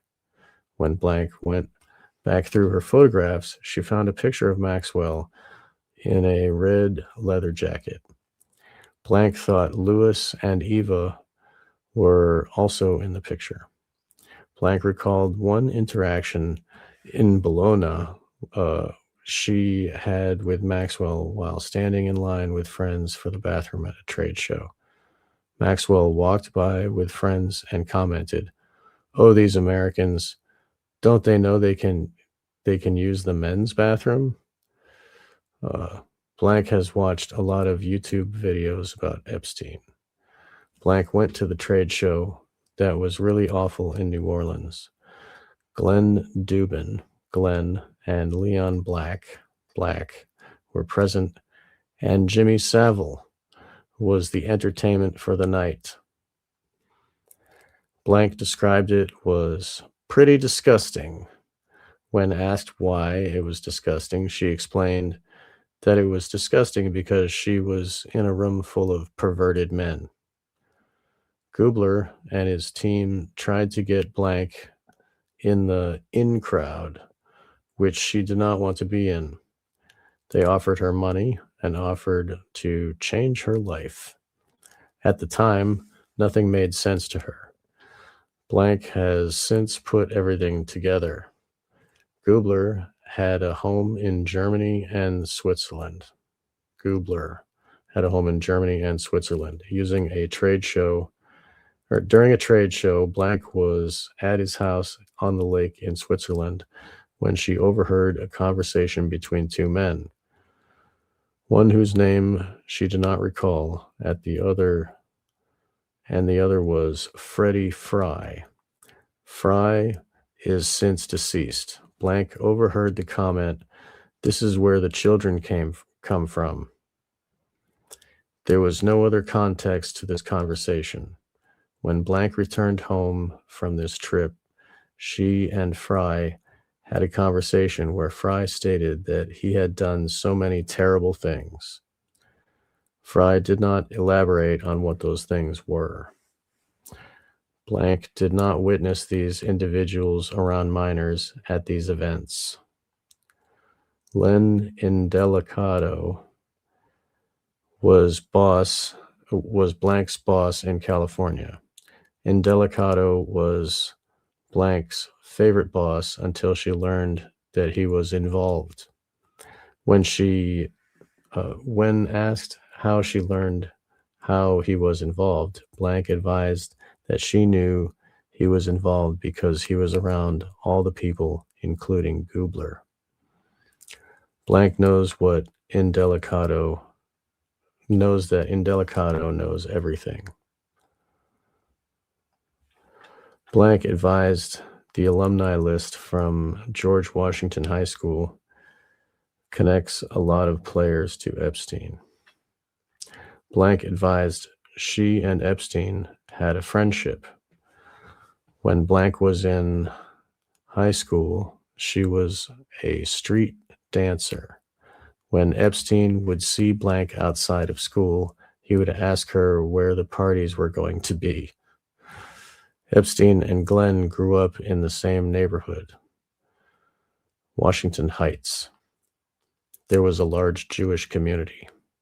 Blank thought Epstein was being groomed there. Blank imagined that the neighborhood was cultivating young people there. When Blank, Right, that validates everything you've been saying about how Epstein was privileged from the beginning, right? So he was followed around. And the timeline works for him being a sub teacher too, because he was born in 53. So he's about 20, early 20s. right. And it figures like with his proclivities, he'd want to be around children for a job, just like Hastert was a gym teacher. When Blank knew Epstein, A wrestling coach, no less. yeah, dude, He's gross. over there manhandling dudes. Gross. When Blank knew Epstein as her substitute teacher, he was sloppy and overweight. The next time she saw him, he looked put together. Another key player was Dino Lamparello, who goes by Dino Valentino. Dino was originally from New York and worked at Fingers. Dino bragged about getting Picasso artwork. Blank was working at Worldwide Cosmetics at the time. Dana Siegel was a crazy young lady who was the designer of tween products. Dino followed her. Dino and Siegel became enemies. Blank left WWC because she was having trouble with the management. At the same time, Siegel was also being pushed out. Blank felt the both of them were being pushed out of the companies. Blank visited Fingers. Blank met Fairchild and described her as having a stinky attitude when she would visit.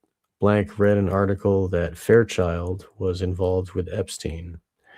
The company that bought out Fingers was owned by Epstein.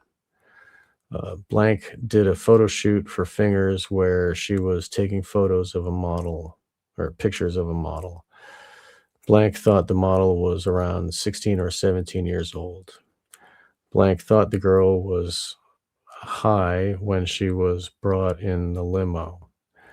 Blank thought the girl's name may have been Nikki. Blank thought the model looked like Jane Doe 15, as referred in the news. Blank then advised it may not be her. Blank described the Dubins au pair she talked about in a prior interview had short brown hair. Blank thought the girl's name was Nadia, with a long last name beginning with M. Blank heard Gubler got a woman from Brazil who took care of a girl that was left on his doorstep. Blank had heard there was a lot of sex trafficking in Brazil. Agent note, shortly after this interview, Blank sent multiple photographs via email. They are attached in a 1A. That's it. Pretty remarkable document. Tying Gubler, Eva Dubin, Ghislaine Maxwell, Coco Brown, and to Jimmy Savile in New Orleans. So it's not outside the realm of possibility. But this Gubler guy is really something else. If you guys can pull up another file, let me see where it is. It's if you want to read one. Do you know how to like pull up documents from the justice.gov Epstein, Hans? Tell me again. You told me. Just go to justice.gov and then type in Epstein. And this is another one of the files, EFTA 001-01928. I'll say it again, 001-01928. Okay. And I can send it to you as well if you like.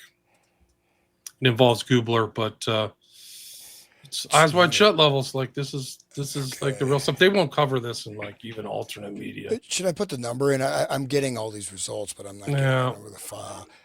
It should go specifically if you type in EFTA 001 01928. Okay. I'll email it to you. 001 01928. Then copy it. Make sure you've copied it because sometimes it doesn't work. It's like they've actually throttled the site. Sorry, no results found. Yeah, no. You have to refresh. Okay. Then you say you're not a robot. They've deliberately throttled the site, guys. I'm not kidding. Okay, yeah, just send it to me. It's not. Okay, it is not popping up. I'll mail it to you. Send it to you again. This involves this guy Gubler dude. I mean, Savile's just amazingly deeply involved. You know, even there were people that talked about him. He was doing literally satanic rituals. You know, sitting on a throne, all this stuff. And so I wondered what, you know, he's, what degree these are all interpenetrating networks. Let's see here. Okay. When he died, they called him a beast. He was having sex with corpses and stuff. Some people called him head of the Ninth Circle. He's a member of the Knights of Malta, which is really weird. But I sent it to you too, Sean. Yep. No. Okay. Okay, yeah, here So it you is. read this one. This is kind of overlaps with it. Okay, yep. Okay, Google. so here we go. 3/8/21, um, blank date of birth, email address. I'll just skip all that. They mentioned their name. The very long Amanda Nicole Young, Meter Kimberly. Is that the person who that's about? Oh no, it's not. So here we go. Um, quote, okay, blank believed that the Fingers organization is part of a cult that also included Ernst Gubler. Uh, Blank has a lot of photographs from trade shows, including key players. Blank has a photograph of Harvey Weinstein receiving an award at a cosmetic show. No, that's the old one. Oh, that's the same. Yeah, That's the same. EFTA 001-01928. Okay, that's You'll the one see I the just number got. on the bottom right hand. Did I send Yeah, you the wrong one? you sent me that one. I think that's what I just downloaded. Okay, well, I Yeah, sent you the wrong one. yeah. So it did sound a little familiar, but that's okay. It was good just to go that the Colts or the Fingers, whatever. I wonder what that is. Did you find anything on that? No, you have the wrong email. I sent you. Go to the earlier email. Yep. So I'll the resend it again. 101928, correct? Is that the Correct. number? That's the one I Okay. want you to read. Okay, got it. Okay, here we are. And okay, so okay, so just basically advise the nature of the interviewing agent and analyst and the nature of the interview. Blank provided the following information. Blank was a lead designer for blank, blank, blank. Started in California before it branched out to Europe, Brazil, India, Germany, and Switzerland. Blank is from New York and grew up in New York. Blank's friend asked her if she had seen the news about a billionaire. Blank did not really watch the news. When Blank saw Jeffrey Epstein's face, she was rocked. In quotes, she was, quote, rocked. Blank could not originally place Epstein, but every time she saw his face, something spoke to her. There was a story that came out about a school, and Epstein was from her neighborhood. Blank went to George Washington High School from around blank. She had a substitute teacher who was young and playful. Blank was 17 years old when there was a lot of flirting from the substitute. Blank was engaged to be married at the time. The substitute knew she was a dancer and wanted to go to parties. Blank's friend had a pornographic magazine that was sold for about 10 cents in the streets back then. Blank's friend opened the magazine and she saw her substitute teacher in it. He was getting blowjobs. The substitute Wow. walked in and saw them with the magazine, and his face changed. The substitute pulled her aside and asked her not to say anything. He explained that he was in the magazine to help him get through school. Was he getting mad? Who was giving him blowjobs? That's a question, though. He explained, help him get through school. Blank believed the substitute was Epstein. She was pretty sure it was him, but could not say for sure. Blank's friend asked her if she had seen Tiger King on Netflix. When Blank turned it on, she recognized the Tiger King. Blank's friend remembered that Blank had pictures with him. When Blank went through her pictures, that is when she came across other pictures with Epstein. Blank left New York to go to California, where she was married and had children. When Blank got divorced, she went to school to be a designer. Blank worked for Blank. In or around 1988, 1989, Blank started the billion-dollar business of Blank. Okay. Blank attended trade shows and met people. Blank attended a trade show in New Orleans that was full of adult men in attendance, including Jimmy Savile. Blank described Savile as a sexual deviant. So now we have cross-reference right to that same incident. Okay. Blank went to a lot of trade shows and did a lot of international travel. Blank heard a conversation in Switzerland that children flew to the United States. The people she heard this conversation from were the same people having parties with Savile. Blank could not remember their names. Blank never saw anything, quote, gross. Savile had a partnership with blank, blank, blank, was owned by Dr. Ernest Gubler. Blank described Gubler as a sexual deviant. Blank recalled Gubler showing up with his wife Helga, who was an ex-hooker. Helga told blank that she was so beautiful she needed to have blank.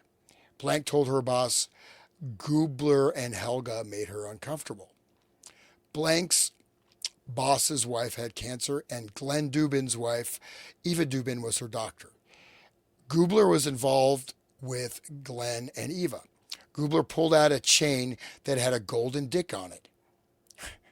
Gubler told Blank he drank the blood of children and it invigorated his sex life. Blank recalled hearing about a child being put on Gubler's doorstep, and he raised the child. The child became a lunatic, and Gubler sent her away. Blank met the Dubins, Blank, who said she was a sex slave. In around 1999, Blank was working at Blank in the California office when she went outside to smoke. Outside was a man whose name she did not recall with the Dubins, Blank. Blank thought the Blank was around 16, 17 years old. The Blank said she should not want to be there. Blank asked her why she did not get out then. Then Blank said they took her passport. The man laughed it off, saying that it's what they do to hold on to her. So that's done a lot with even people that come to work in the United States or whatever. They just keep your passport. You can't go anywhere, right? You're trapped. So obviously that's, anyways. Glenn and Black knew each other. Blank was taking photographs around the office and recalled asking the receptionist, Cindy Cooper, who the asshole in the office was, and she replied it was Leon Black. They wanted her to put her camera away. Another person in the photos was El Delgado, who worked at Blank. Blank had looked at flight logs. The trade shows and flight logs matched up. Blank thought Leon Black was involved. Blank described this was just putting her off all the stuff together. People brought sex slaves to the trade shows and parties. They called themselves that. Everybody talked about sex slaves and left. Due to technical difficulties, not all material was covered during this interview. Okay, wow. There's a lot there to unpack. Savile, sex slaves, trafficking, passport seizure, blood drinking, names. Black paid out $150 million, is my understanding.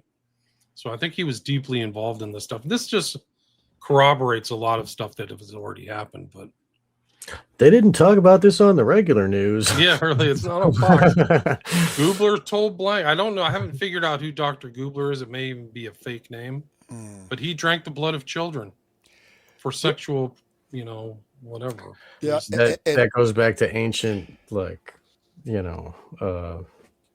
they used to think it would give them virility. We even talked about it before, how even Gandhi would sleep next to naked young women and stuff to get their virility. Supposedly didn't touch them or whatever. But I mean that's a long tradition of crazy people doing pedophilia for kids.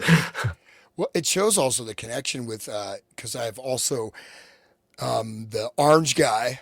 I won't say his name. But the orange guy, the one person who, this guy that came out, some professional athlete, talking about basically eyes wide open type of parties going on, and he was afraid to talk about it. And this guy's some, professional football player. He said, I got out of there. This stuff is evil, right? What he saw.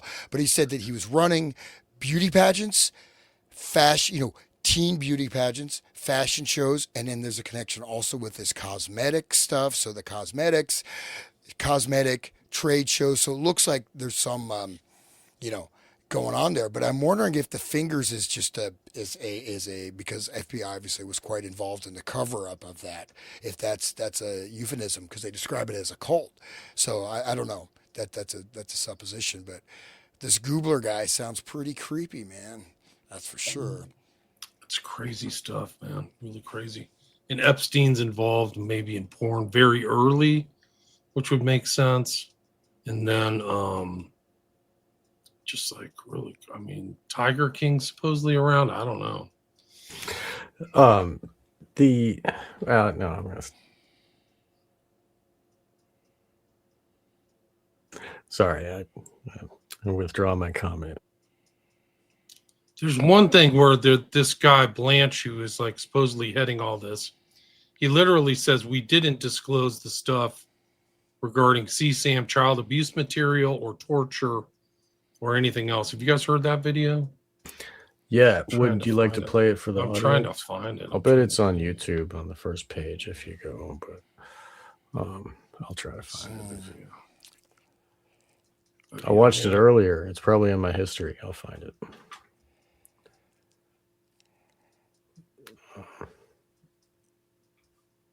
I don't know if this is it. I have to. Oh yeah, the testimony of Sasha Riley. That's in my history too. That apparently that's why I Trump think walks. this is it. Trump walks pretty funny and he wears diapers. Jeopardize an Oh, active federal investigation. Yeah, that guy that says he kicked him in the yeah. That's Put a tent spike in. Whoa. yeah, that's a weird one. I mean, that guy Ouch. is a little bit obviously couldn't have already been through, but yeah. So, anyways, go ahead. You found it. Okay, good. I think this is it. Let's leave. Yeah. Any depiction of CSAM or child pornography was obviously excluded. Anything that would jeopardize an active federal investigation. And finally, anything that depicts or contain images of death, physical abuse, or injury, also not produced. That means they have images of death, physical injury, and abuse, Nice. right? Yeah, they're Right, saving he that wouldn't for the mention it. heady jar. They're keeping that for Whatever. themselves. I'm just saying, like, these are tells, man. Yeah, You know, of course. We're not producing that. We have it. And they also said that there's not going to be any new charges, right? Didn't they say that? I too? don't know. I don't remember that, but he said there's active investigations right there. Well, that sounds like a way to weasel out of Sure does. producing stuff. I mean, they don't Oh, yeah. actually have to produce an investigation, you know. But that's an admission that there are images of death, Right. dismemberment, and stuff filmed. So that's Yes. they wouldn't say that if there weren't. So that's a direct admission. There's no way they'd say that if they did exist. That's It's funny that, I mean, it was only like a few weeks ago, it was all a Democrat hoax, you know, and now they're just flooding us with this fire hose. And it seems to me like it's on purpose for our reaction, you know, like like they made us, you know, never forget when 9/11, and they made us watch the tower, all the, you know, all TV all day, to traumatize us, right? So this stuff that we're reading and we're learning about, and images of death being told this, it's trauma, you know. It's like watching Kennedy get his head blown off. Like, it's, oh my God, our leaders are that, like, normal people can't fathom. Like, even like Kim Iverson and stuff, like, she talks about this type of stuff all the time, and she's like bashful and sick. She can't say the words because it's just so like horrendous, you know. And the regular people that, like, yeah, regular people, but like, I watch Democracy Now! They totally avoid all of it, like all that stuff, the dirty stuff, right? You know. And it was funny at the end that the guy, he said, "This is why we need a special master." It was really silly. I just laughed. yeah. But I mean, you know, Savile was, you know, again, there's, you know, with you know, many cases of him holding satanic rituals, being Right. best friends with Prince Charles. Like, he would call Savile to go over his speeches, like the Queen and King and the highest, Margaret Thatcher. They were all, and he's all over the media, you know, and he's there wearing necklaces of and rings of eyeballs he's stolen from corpses that he desecrated sexually, you know, on TV, on award TV shows. And you can even see videos of where he's grabbing some girl in the rear end while they're on the show. Yeah, You know, Jim will it's- fix it. Yeah. Yeah, Jim will fix it. Like, Yeah. they didn't know that was going on. Give me a break. I mean, that was, you know, come on. I mean, And no, and the thing He's was, like their court occultist. Like all these guys have occultists, whether it's Elizabeth and Dee or Crowley and all the elite. He was their Svengali or whatever. yeah, and and he's he right was- there in the public eye, very clear what he is was doing. I mean, it's not like, and the thing was like he said every night he was sleeping with a different woman. Well, no one, they could not find a single female that would have the tell-all tale of having an affair with Jimmy Savile. None. His whole Right. career. Nobody. You think anybody would come out, right? So if he's such a player and a womanizer, well, it's because obviously they were not of age or whatever. But I mean, he was a friggin' monster. And then there you go. So that Do you ever that see ties. his picture with the Yorkshire Ripper? No. That yeah, guy there's was scared. He was like, "Ooh." there was one of his victims was found like within throwing distance of Savile's apartment in northern England. Yeah, let me see if I can find that picture. There's like horrible entries in the Epstein files of these little kids talking about their children being taken away. So this is like one of the darkest elements of the entire drop from Friday is that these kids did this mix of poetry. I couldn't place their names. This one is EFTA 02731393. And there's the multiple. I can just go through multiple of these PDFs. But this person put it into codes and stuff. And this is like a picture of a child's like what do they do with the womb where they have the radio sound or extra sound? Ultrasound. Thank you.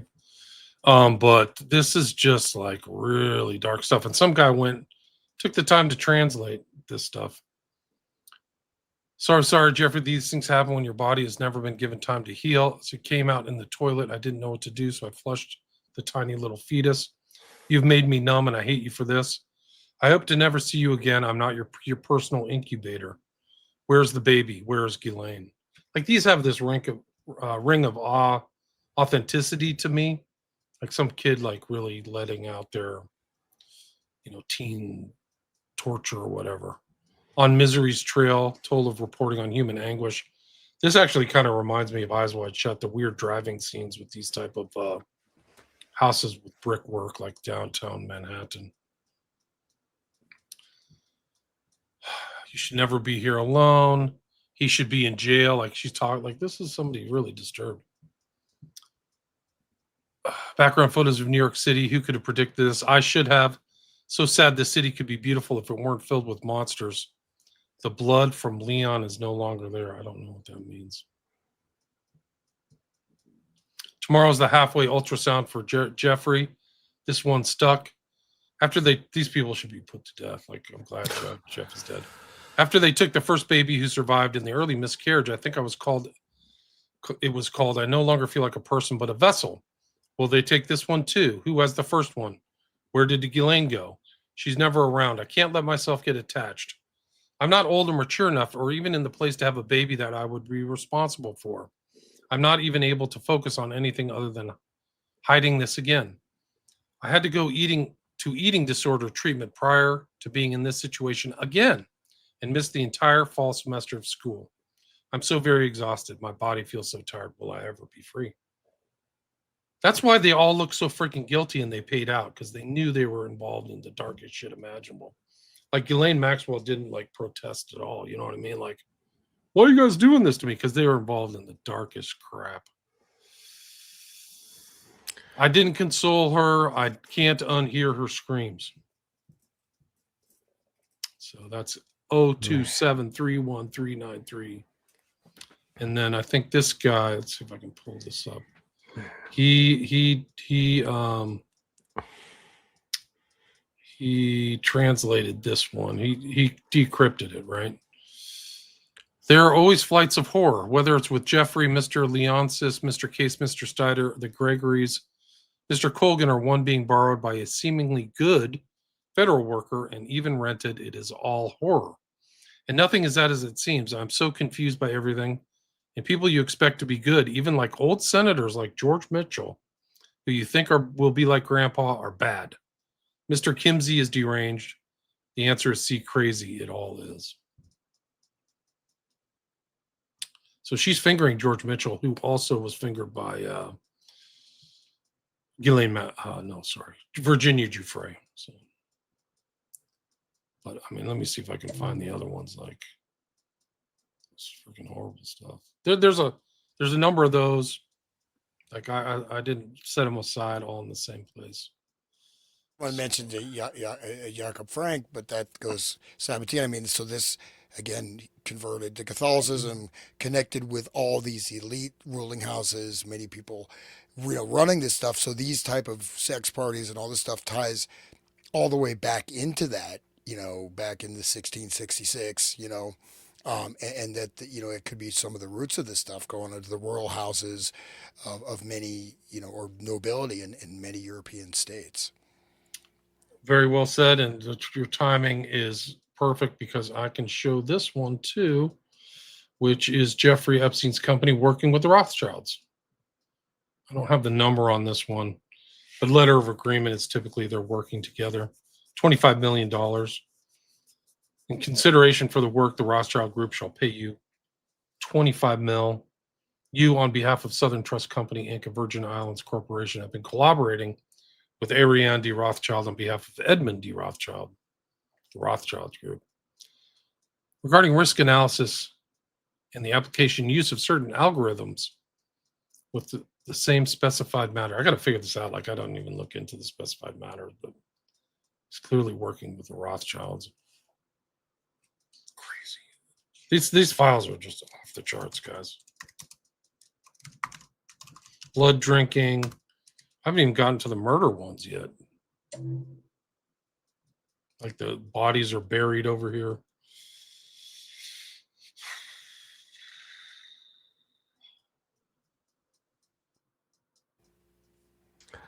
I just wanted to make sure that everybody knows that Satanism, a really good definition of Satanism, has 4 tenets of the philosophy. Is self as the best thing ever, love, like the narcissism, basically, and then moral relativism. Okay, we see that everywhere in these things. Social Darwinism, where they believe some people are just slaves or, can be treated as dogs or whatever. And then eugenics is the last one, where they believe they can control society, dominate the world. So that is Satanism right there. And so this is Satanism, guys. Everybody gets mad when you use the word, but it's not people that believe in a guy with a with a pitchfork and a red hat. You know what I mean? Well, red hat, the orange guy, but I mean, it's not some devil guy from the book that everybody is familiar with. It is this ideology. It's a philosophy of those 4 tenets. Okay, so keep that in mind at all times when you're watching this and reading those documents. See, a lot of like trafficking and art and stuff is in here. Money laundering. Yeah. Here's one somebody found. This is Zorro Ranch was mentioned earlier, I believe. This is let's take this out. Screen. This is from Frankie Stokes.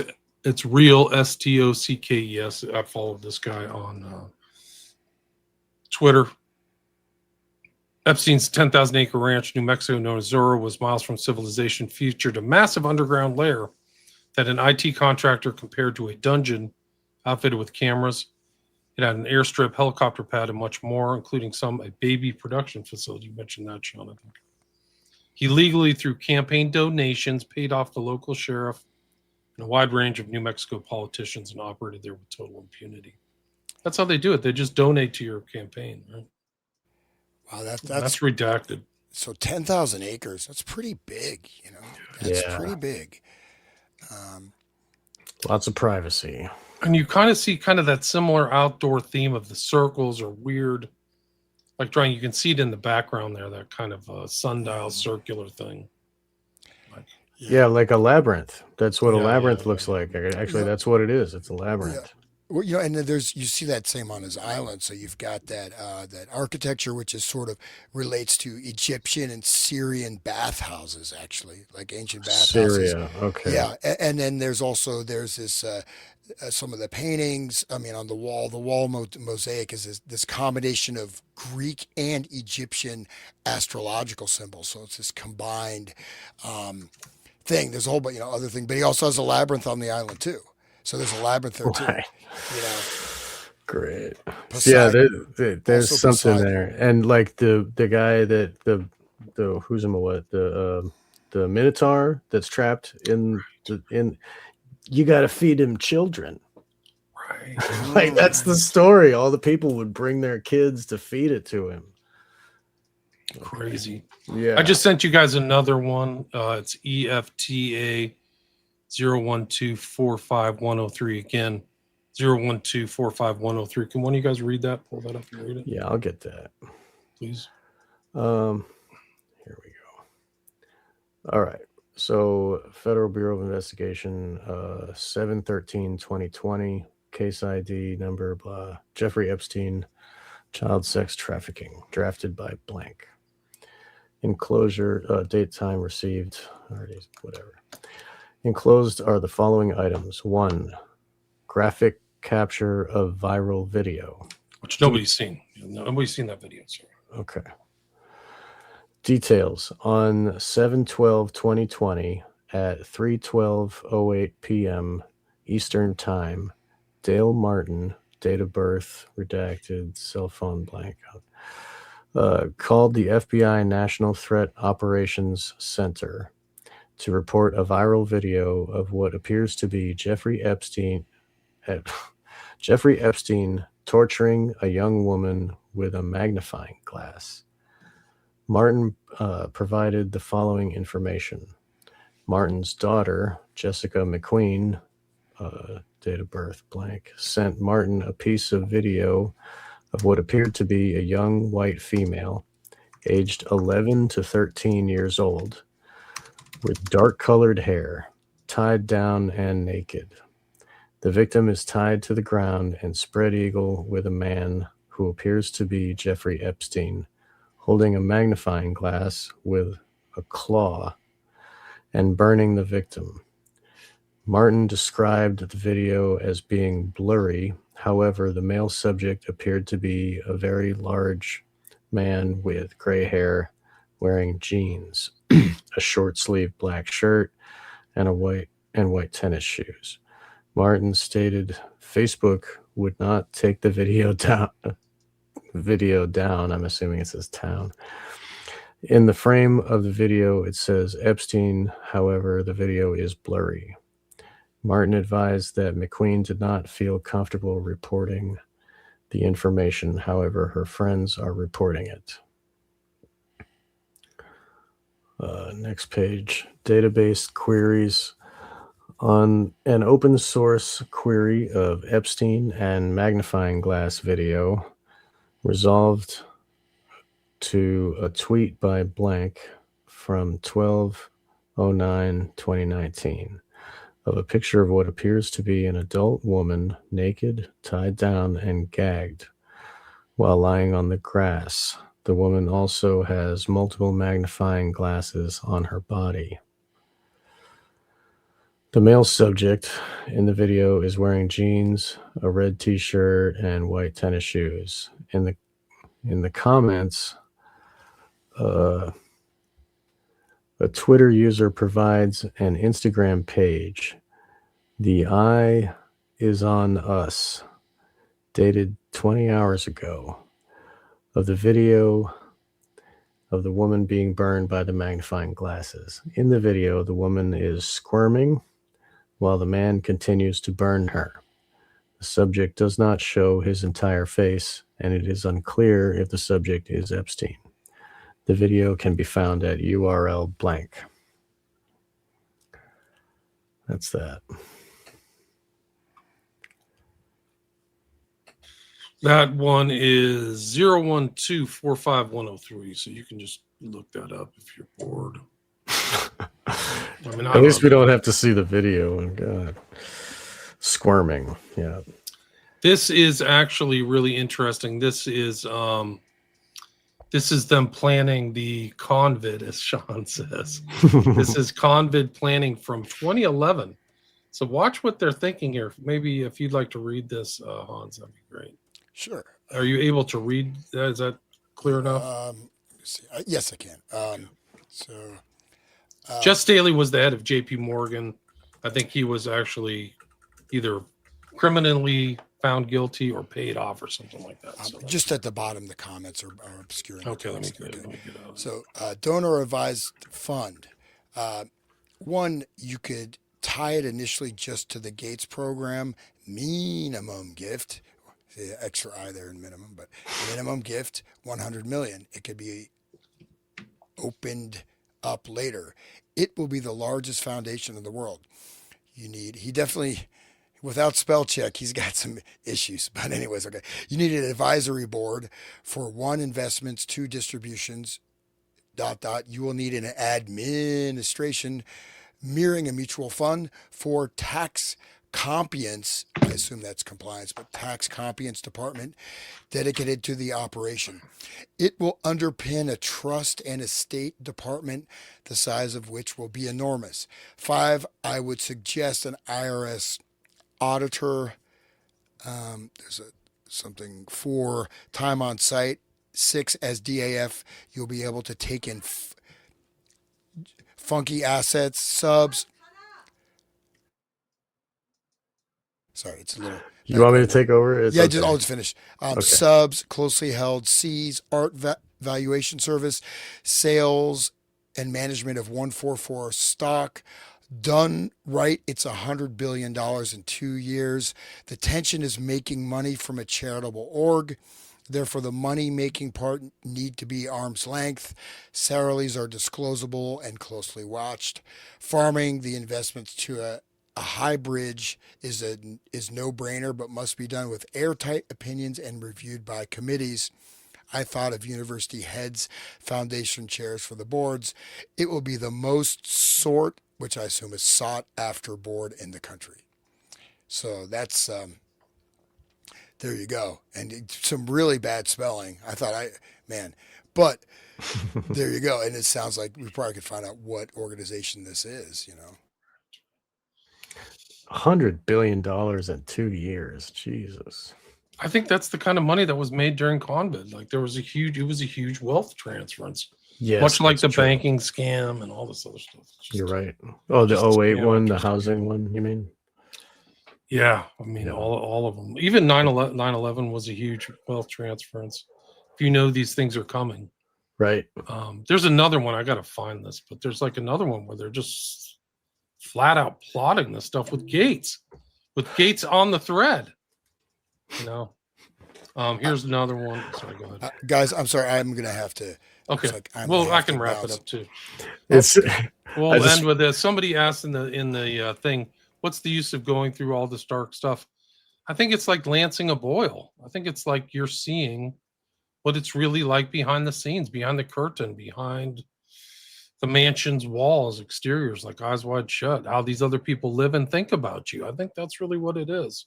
It's dark, but like these people have had an effect. Think about this new phenotype they're trying to roll out on humanity. And it's part of this whole agenda. It's a broad blueprint, and these people think about it. So I think that's really valuable. Like the world isn't a shiny, happy freaking place, Wonderland. It's not Disneyland. There's really predatory Morgoths or whatever they're called. Morlocks. Thank you. I keep the state. I'm sorry. These are people setting policy, right? Government policy, public policy, educational policy, imposing upon us, whether it's lockdowns or whether it's DEI, transgender surgery, whether it's genocide.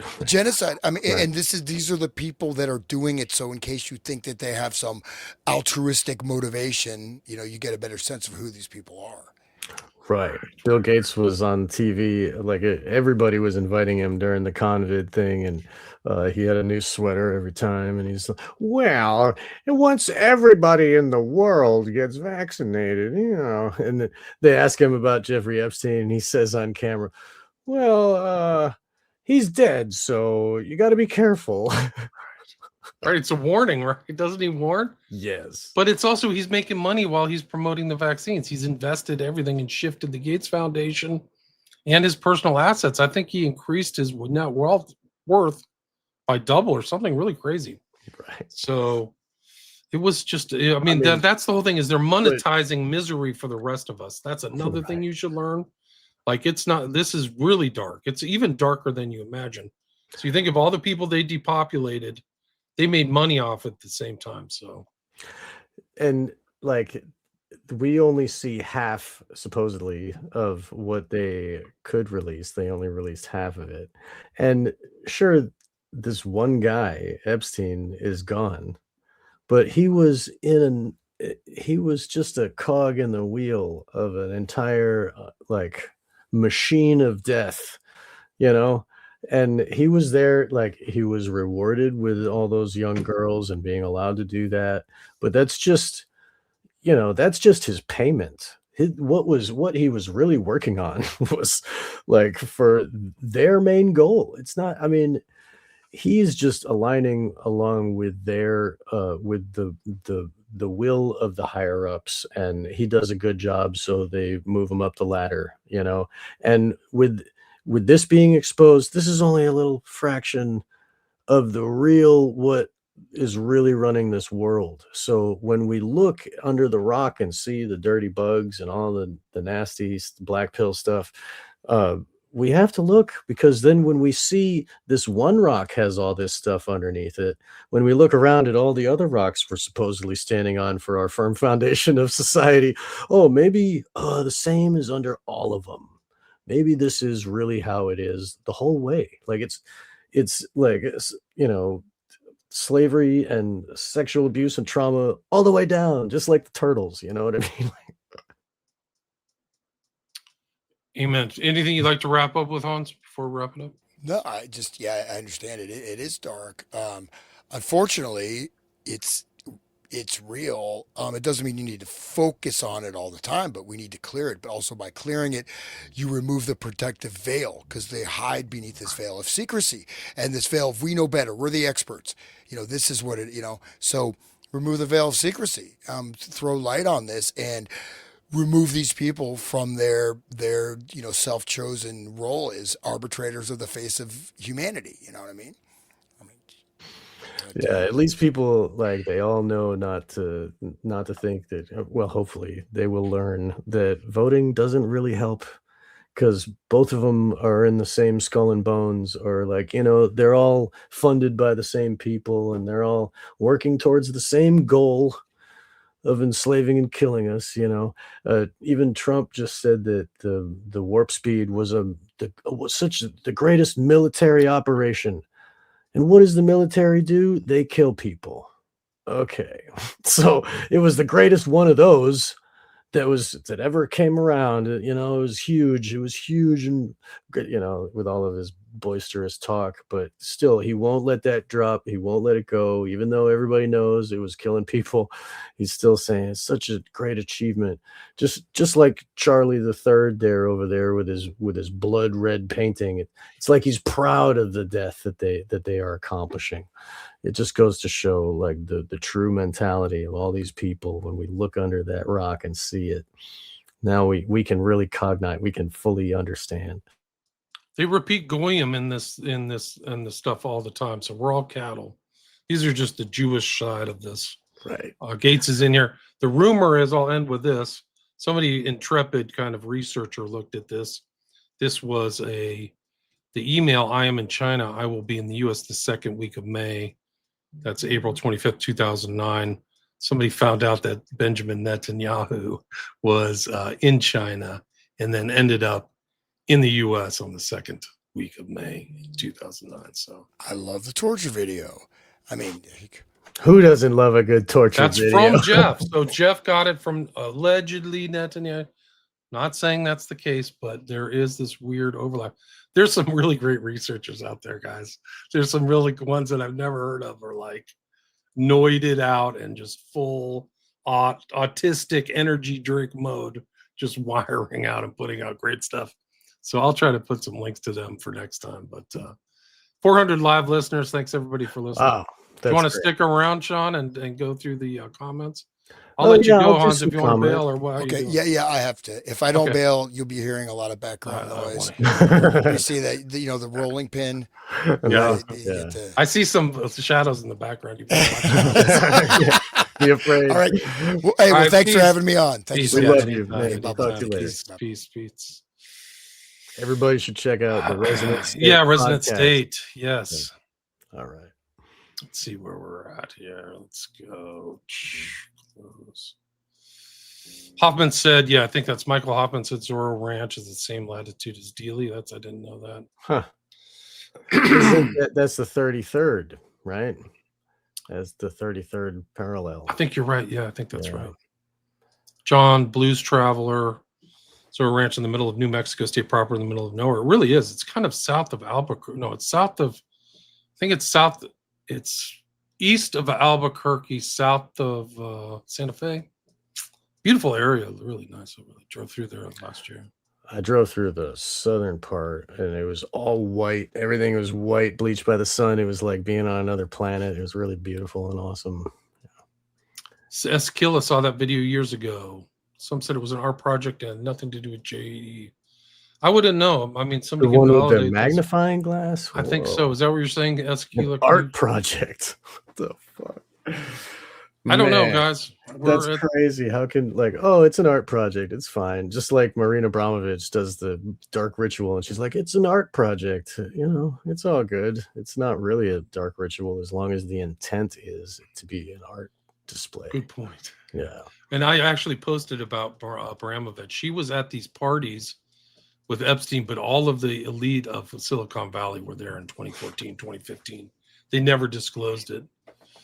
Gates had STD. Yeah, I actually just heard his wife on a TV show or a podcast saying. Did she talk about that? Yeah, she was like, "Oh my God, I had no idea. That's why we got divorced." Oh man! So he got an STD. He's trying to secretly dose his wife with penicillin. Dude, you got to do that for days and days too. You can't just do one dose. Like, that's funny. South Tower Taoist says, "Why are these elites dumb enough to put all this in writing?" I don't think they ever thought this would see the light of day. Just like the other one that we were looking at, the Manchurian Candidate stuff. They were so blatant and truthful. It's amazing to read. It really is, right? In that document, that Esterbrook's document. Right. Tara says, "I've known all the stuff was true, but they don't have to prove it to me anymore. But apparently people still need proof." Yeah. So until all of them believe this is real, right? Good point. Really That's right. Said. I mean, I'm a journalist. Like, that's what I do. So is Sean. So right. Some of the stuff, if it's too much, turn it off, man. Anything. I would recommend it for any of my shows. If it's too disturbing or anything, go outside and touch grass. Honestly. Yeah. I try to do it as much as possible. Blues Johnson, we need to know how bad it is. All they are so evil. These are evil people. I haven't even gotten into, like, there's pictures of, I can't even post some of these pictures of Epstein. I thought I could get prosecuted for CP. I'm not kidding. There's like a picture of him with a prepubescent girl, like this. Yeah, really bad. Like, I don't even want to go into it, but it's like unbelievable. All these people lied. Shapiro lied. They're all lying about how dark it is. Yeah. High View, thanks for another good show, guys. Thank you very much. Thanks for listening. Really appreciate it. Unicorns are dead. Yeah, Walter Cronkite. There's a picture of him with Epstein, unredacted. So that's really true. Wasn't he the guy that did the voice at Bohemian Grove? Yes. Okay. And also drilled into the public's mind of Oswald with the shooter and the 3 bullets. Right. Yeah, in the back and to the left or whatever. Yeah, all that stuff. Him and these other guys were all doing that stuff. He was like the most trusted man in news. I don't know if you ever heard that. Yeah. High View, they remind me of the demons in Twin Peaks that feed off pain and misery. Right. Garma, I don't even know that word. Garmin Bosia. Do you know that word? No, but I remember Twin Peaks and the like, that's just like what Jerry Marzinski talks about, like the way they feed off of our energy. Demons, yeah, the demons, and they give a voice in our head that we think it's our own thought, but they tell us something that we would never think. It's bad. Yeah. Never again vote for evil. Agreed. Y'all just goy dogs to the supremacist cult. These guys were bad. Like I think it was Maria Farmer who said that they were. She was one of the early ones out of Hawaii. I'm sorry, Ohio, and she said they were racist as hell. They were like Jewish racists and hated everybody else. So it's kind of funny. Whenever they complain, whenever I see Jewish people like whining about racism or anti-Semitism, I know that behind this is like a projection of their racism behind doors. You know, it's like that's what I think. I actually. I won't go there, but I a lot of it's projection, guys. That's why they do it so much. Do you know he visited in Ireland? No, I don't know that. None of this is new, given the history of humanity. You're right, cup of coffee. Right. You're absolutely right. Yeah. Really good. Good night, gents. Good night, everybody. It's we made it 2.5 hours. We're at 4:15. I mean, I don't know. Maybe we should try to do a marathon sometime. Do like a 5 hour. I'll get a bunch of energy drinks and like Yeah, that'd be good. fist energy drink. Garmon Bozy is a term from David Lynch. I don't know that. I've never heard that word, guys. Well, it sounds like ambrosia mixed with Garmin, whatever that. But ambrosia is the food of the gods, right? So, yeah, time flies. Yeah, dude, it's great. We've been doing some really long with. I just edited. I recorded yesterday with Brett and Stephen DeLay, Brett Carollo. And we went, I looked at it when I was editing. It's 3.7 hours. I was like, oh my God. It was great though. You guys will love it once I post it. Tell me the topic again. We're talking about the guy, Peter Green, the murder of that's Peter right. Green. That's right. Yeah. And what were those files called? It was an Italian guy's name. Albertini. Right? Albertini tapes. And he was a whistleblower. I can send you the link of the tape directly. He calls a CPS guy, and he records it, and they talk all about the Odyssey and sex trafficking at the Odyssey, and he was friends with the Arquettes, and he knows all these like Hollywood people that grew up in that. That's like a Hollywood family for sure, too. Yeah, totally. Right. And all of this, like, we go deep into the connections of who and what actors and why. One of the Arquettes ran like a really Tony high-end club, too, right on the border of Beverly Hills and Sunset Strip. Like, kind of like the Viper Room type of thing. Right. Yeah. We talked about the Viper Room. That Peter Green used to be junked out on the front steps, or he would like hang out on the sidewalk and like get junk and stuff out there. But yeah, it's a really interesting show. But I'm just surprised how long it went. 3.7. Good Lord. But we did fun. It was great. It's been a long time since I talked to Brett and Steven anyway. So it's good to talk. You've been on some other shows. Are you willing to divulge some of the other shows you've been on? I don't know. What are you talking about? Who was that? I'm not gonna. I don't want to break the news. I don't want to spoil the thing. Of like what? You've been on other shows, so keep an eye out on Sean's podcast. Okay, I'll put it in the private chat. Right on. Oh, right. Yeah, that's. Well, if you don't want to mention it, don't. That's supposed to. Sam emailed me and he's like, "Yeah, we're putting it up tomorrow." So good. It's gonna it's recorded. I was a guest on Tinfoil Hat, and we talked about Eyes Wide Shut, and we weren't talking about Epstein and stuff, but we had timing's incredible, dude. Yeah. Didn't you do that last week or Thursday or something? Yeah, recorded on Wednesday. It's just full sync, bro. Yeah, crazy.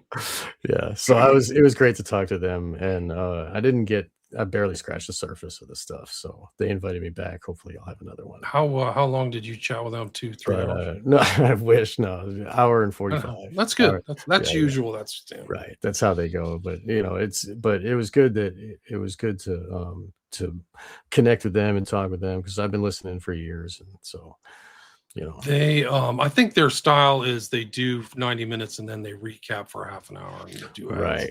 Yeah, hopefully they recap good things. Hopefully they liked it. I'm interested to hear what they had to say, so that's good. It was a good time. Says excellent. Hi, Al Neck. Hey, everybody. Gene Hackman lived close to Washington. Does anybody know that? I knew he was in New Mexico. I don't know. Right. I think that's true. Yeah. They had Sean stuff on understanding creativity. I don't know that. Understanding creativity. John, They took what I had produced and like talked about it. They were like yeah, commenting. can you comment on that too, Blues? Yeah, that'd be cool. Javier, cheers and congrats, Sean. So cheers and congrats. Awesome. Yeah, great. That's great. Yeah, I would love for people to take my stuff and use it and have, make clips of it and, talk about it, and that would be great. I mean, uh I created it and it's from me and it's mine, but it's like it's a gift to the world and they can use with it, do with it what they want. You know what I mean? So like it's on the internet. Anybody can download the thing. So I hope they all talk about it, and that's great. At Wake the Dead, guys. Go to Wake the Dead. You can check out all of his stuff. His new recording. I don't know much about the Albertini. I remember reading, I remember you guys did a show It a was in couple years ago, didn't you? Yeah, 104, and it was probably a couple years ago. It seems like that long ago.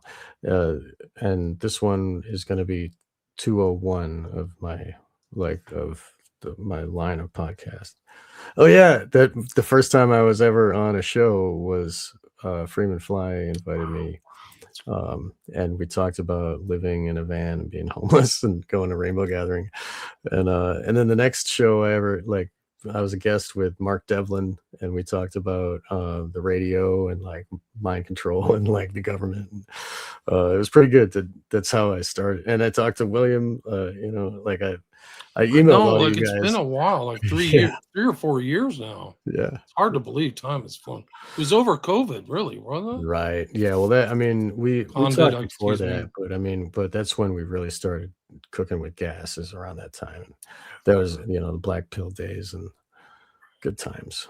But yeah, man, I'm glad that people are psyched for my stuff. I'm just blessed to have listeners. I'm so glad,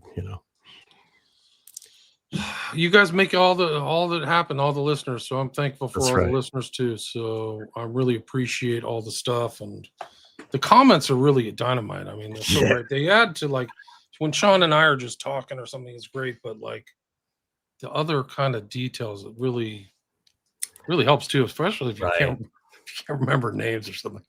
Tara, you should reach out to Freeman Fly. I'm sure he'd be happy. Yes, you should. And he's he's got cats and he's loving life, and he needs some good attention. He needs to get his show back on the air. I think that I need to reach out to Don't Let Them Burn. I need to go back and circle back to all my early people. I've just kind of been on it's either like a hamster wheel or something. Last 2025 was something else for me. So I just feel like I've been running on steam or vapors or whatever you call it. So I have to reach out to him. Chris Taylor. God bless him. I love his show. You guys check it out. His YouTube show's outstanding. He's actually now, in addition to being a great podcaster, he's really one of the best artists and graphic designers out there. I love his graphic designs. If I had money and could afford it, I would hire him in a nanosecond to redo all my crappy book covers that I did myself. If it looks like a middle-aged goofball with no graphic skills did my book covers, it's because I did them all myself. Highview, thanks Highview for following Patreon. I do post a lot on Patreon. Pretty responsive on Patreon too, so people can check that. I do post stuff there that I don't post. I did a members only show there for a couple hours and used a lot of bad words that I wouldn't use in other environments. Code and word for kids in their emails is snacks. Interesting. They also use I saw one called cream cheese and grape soda. So they're using code words in the new Epstein files like Pizzagate. They use pizza too. If you want to have a bad day, go back to justice.gov Epstein and type in pizza, and they're definitely trading in pizza, guys. There's no question about it. Opperman report. Yeah, I haven't talked to Ed since I got pissed at him in 2021. But I like that people wanted me to talk shit about Ed or crap about Ed, but there's nothing really say. They say he had a bad temper, but man, he put up with a lot of real knuckleheads. There was one, I don't even want to say the name, but do I need a microphone to, like, how are we going to do this record? Like, they were so clueless. Like, it was like they thought that we were going to get 2 freaking tomato cans in a recording or something. I don't know. Like, that's where we're at. Like, I want to have a conversation with you, and you're like, well, I need a microphone. How does what's the internet? Like, it's almost Can like, I just think the answers Yeah, of your I don't know. questions, Oh. and will you read my mind, please? bro, it's not a joke. That's great. Pizza though, for Ed. sure, hot dogs. Yeah, I mean, that's how I got a lot of the research in the most recent things. Is I put really naughty words in there. That was kind of one of my search terms, is like porn words and things like that. And a lot of stuff came up. You know, a lot of I have a whole stack of stuff I didn't even get to, guys. Like, I could do this. Grassy Knoll days. Yeah, I did my first show over 15 years ago. It was 2010. That was when I published my first book. So I was on one of the first shows I did that's still extant is the Grassy Knolls stuff. Like, a lot of them are gone because they were smaller shows that disappeared, like Randy Rob Moggins. Well, I don't even know if he's around anymore. But I remember that dude. He went to Free Your Mind 4. I remember. Yeah. Nice guy. But he check out Opera Report. He does a lot of good stuff. He still plays my old shows, so I have to take that as a He sticks up for you. He's I think that there's no animosity. I mean, at least from what I can. I don't tell, have any. I was the one who yeah. got pissed at him. People think he got pissed at me. I'm against riots, like these burned down riots and stuff like that. He always said I was a Trump lover. Like, I'm not a Trump lover at all anymore. I'm anti-Trump. People shouldn't make assumptions about. Yeah, well, I don't. It's that mindset of like, if you're not this, you're the other. Right. Like, I can't. There's no middle ground or. It's like a defensive mechanism for his own mind. Like, you must be like that because that's how I can. Yeah. It's easy. It's easy to gestalt it that way instead of having a nuanced. Like, I don't know. Yeah. Silver. So Pizzagate has been reconfirmed. You're right. There's absolutely no doubt. I didn't know you were pissed at each other. No, I wish Ed the best. I really don't have any animosity. So to say that I have any it's like somebody drama creation or like that. But he always kept telling me I was a Trump lover. After he says that like 20 or 30 times, I'm like exasperated. Like, what are you talking about? He's definitely a socialist. There's absolutely he's part of the yippies, guys. He goes way back. Right. He's totally connected. I'm an independent. I've voted independent since I figured out the Bushes were Satanists, probably after 9/11. So that's really my history. I was a Republican because I thought that I got to wrap it up soon. I thought that I was so dumb. I just thought that they were like holding up for American values, like the Constitution, the Bill of Rights. I don't even want to admit that. It's so fucking stupid. Yeah. Now we've come to the point where they're drinking blood. Right. So look how far you've come. That's great. Yeah, baking isn't a team sport. Zoe Trophy. Sean, Wake the Dead. Check it out, guys. I will put this up. It'll stay there. Sean, I will send you the video right after. Awesome. Thank you so much. And thank you all for being here today with the comments. That's great. Thank you. Yeah. It's nice to talk with everybody. So for over 400 live listeners. So really appreciate everybody. And thanks a lot, everybody. Stay there, Sean. Cheers. Stay there. Okay.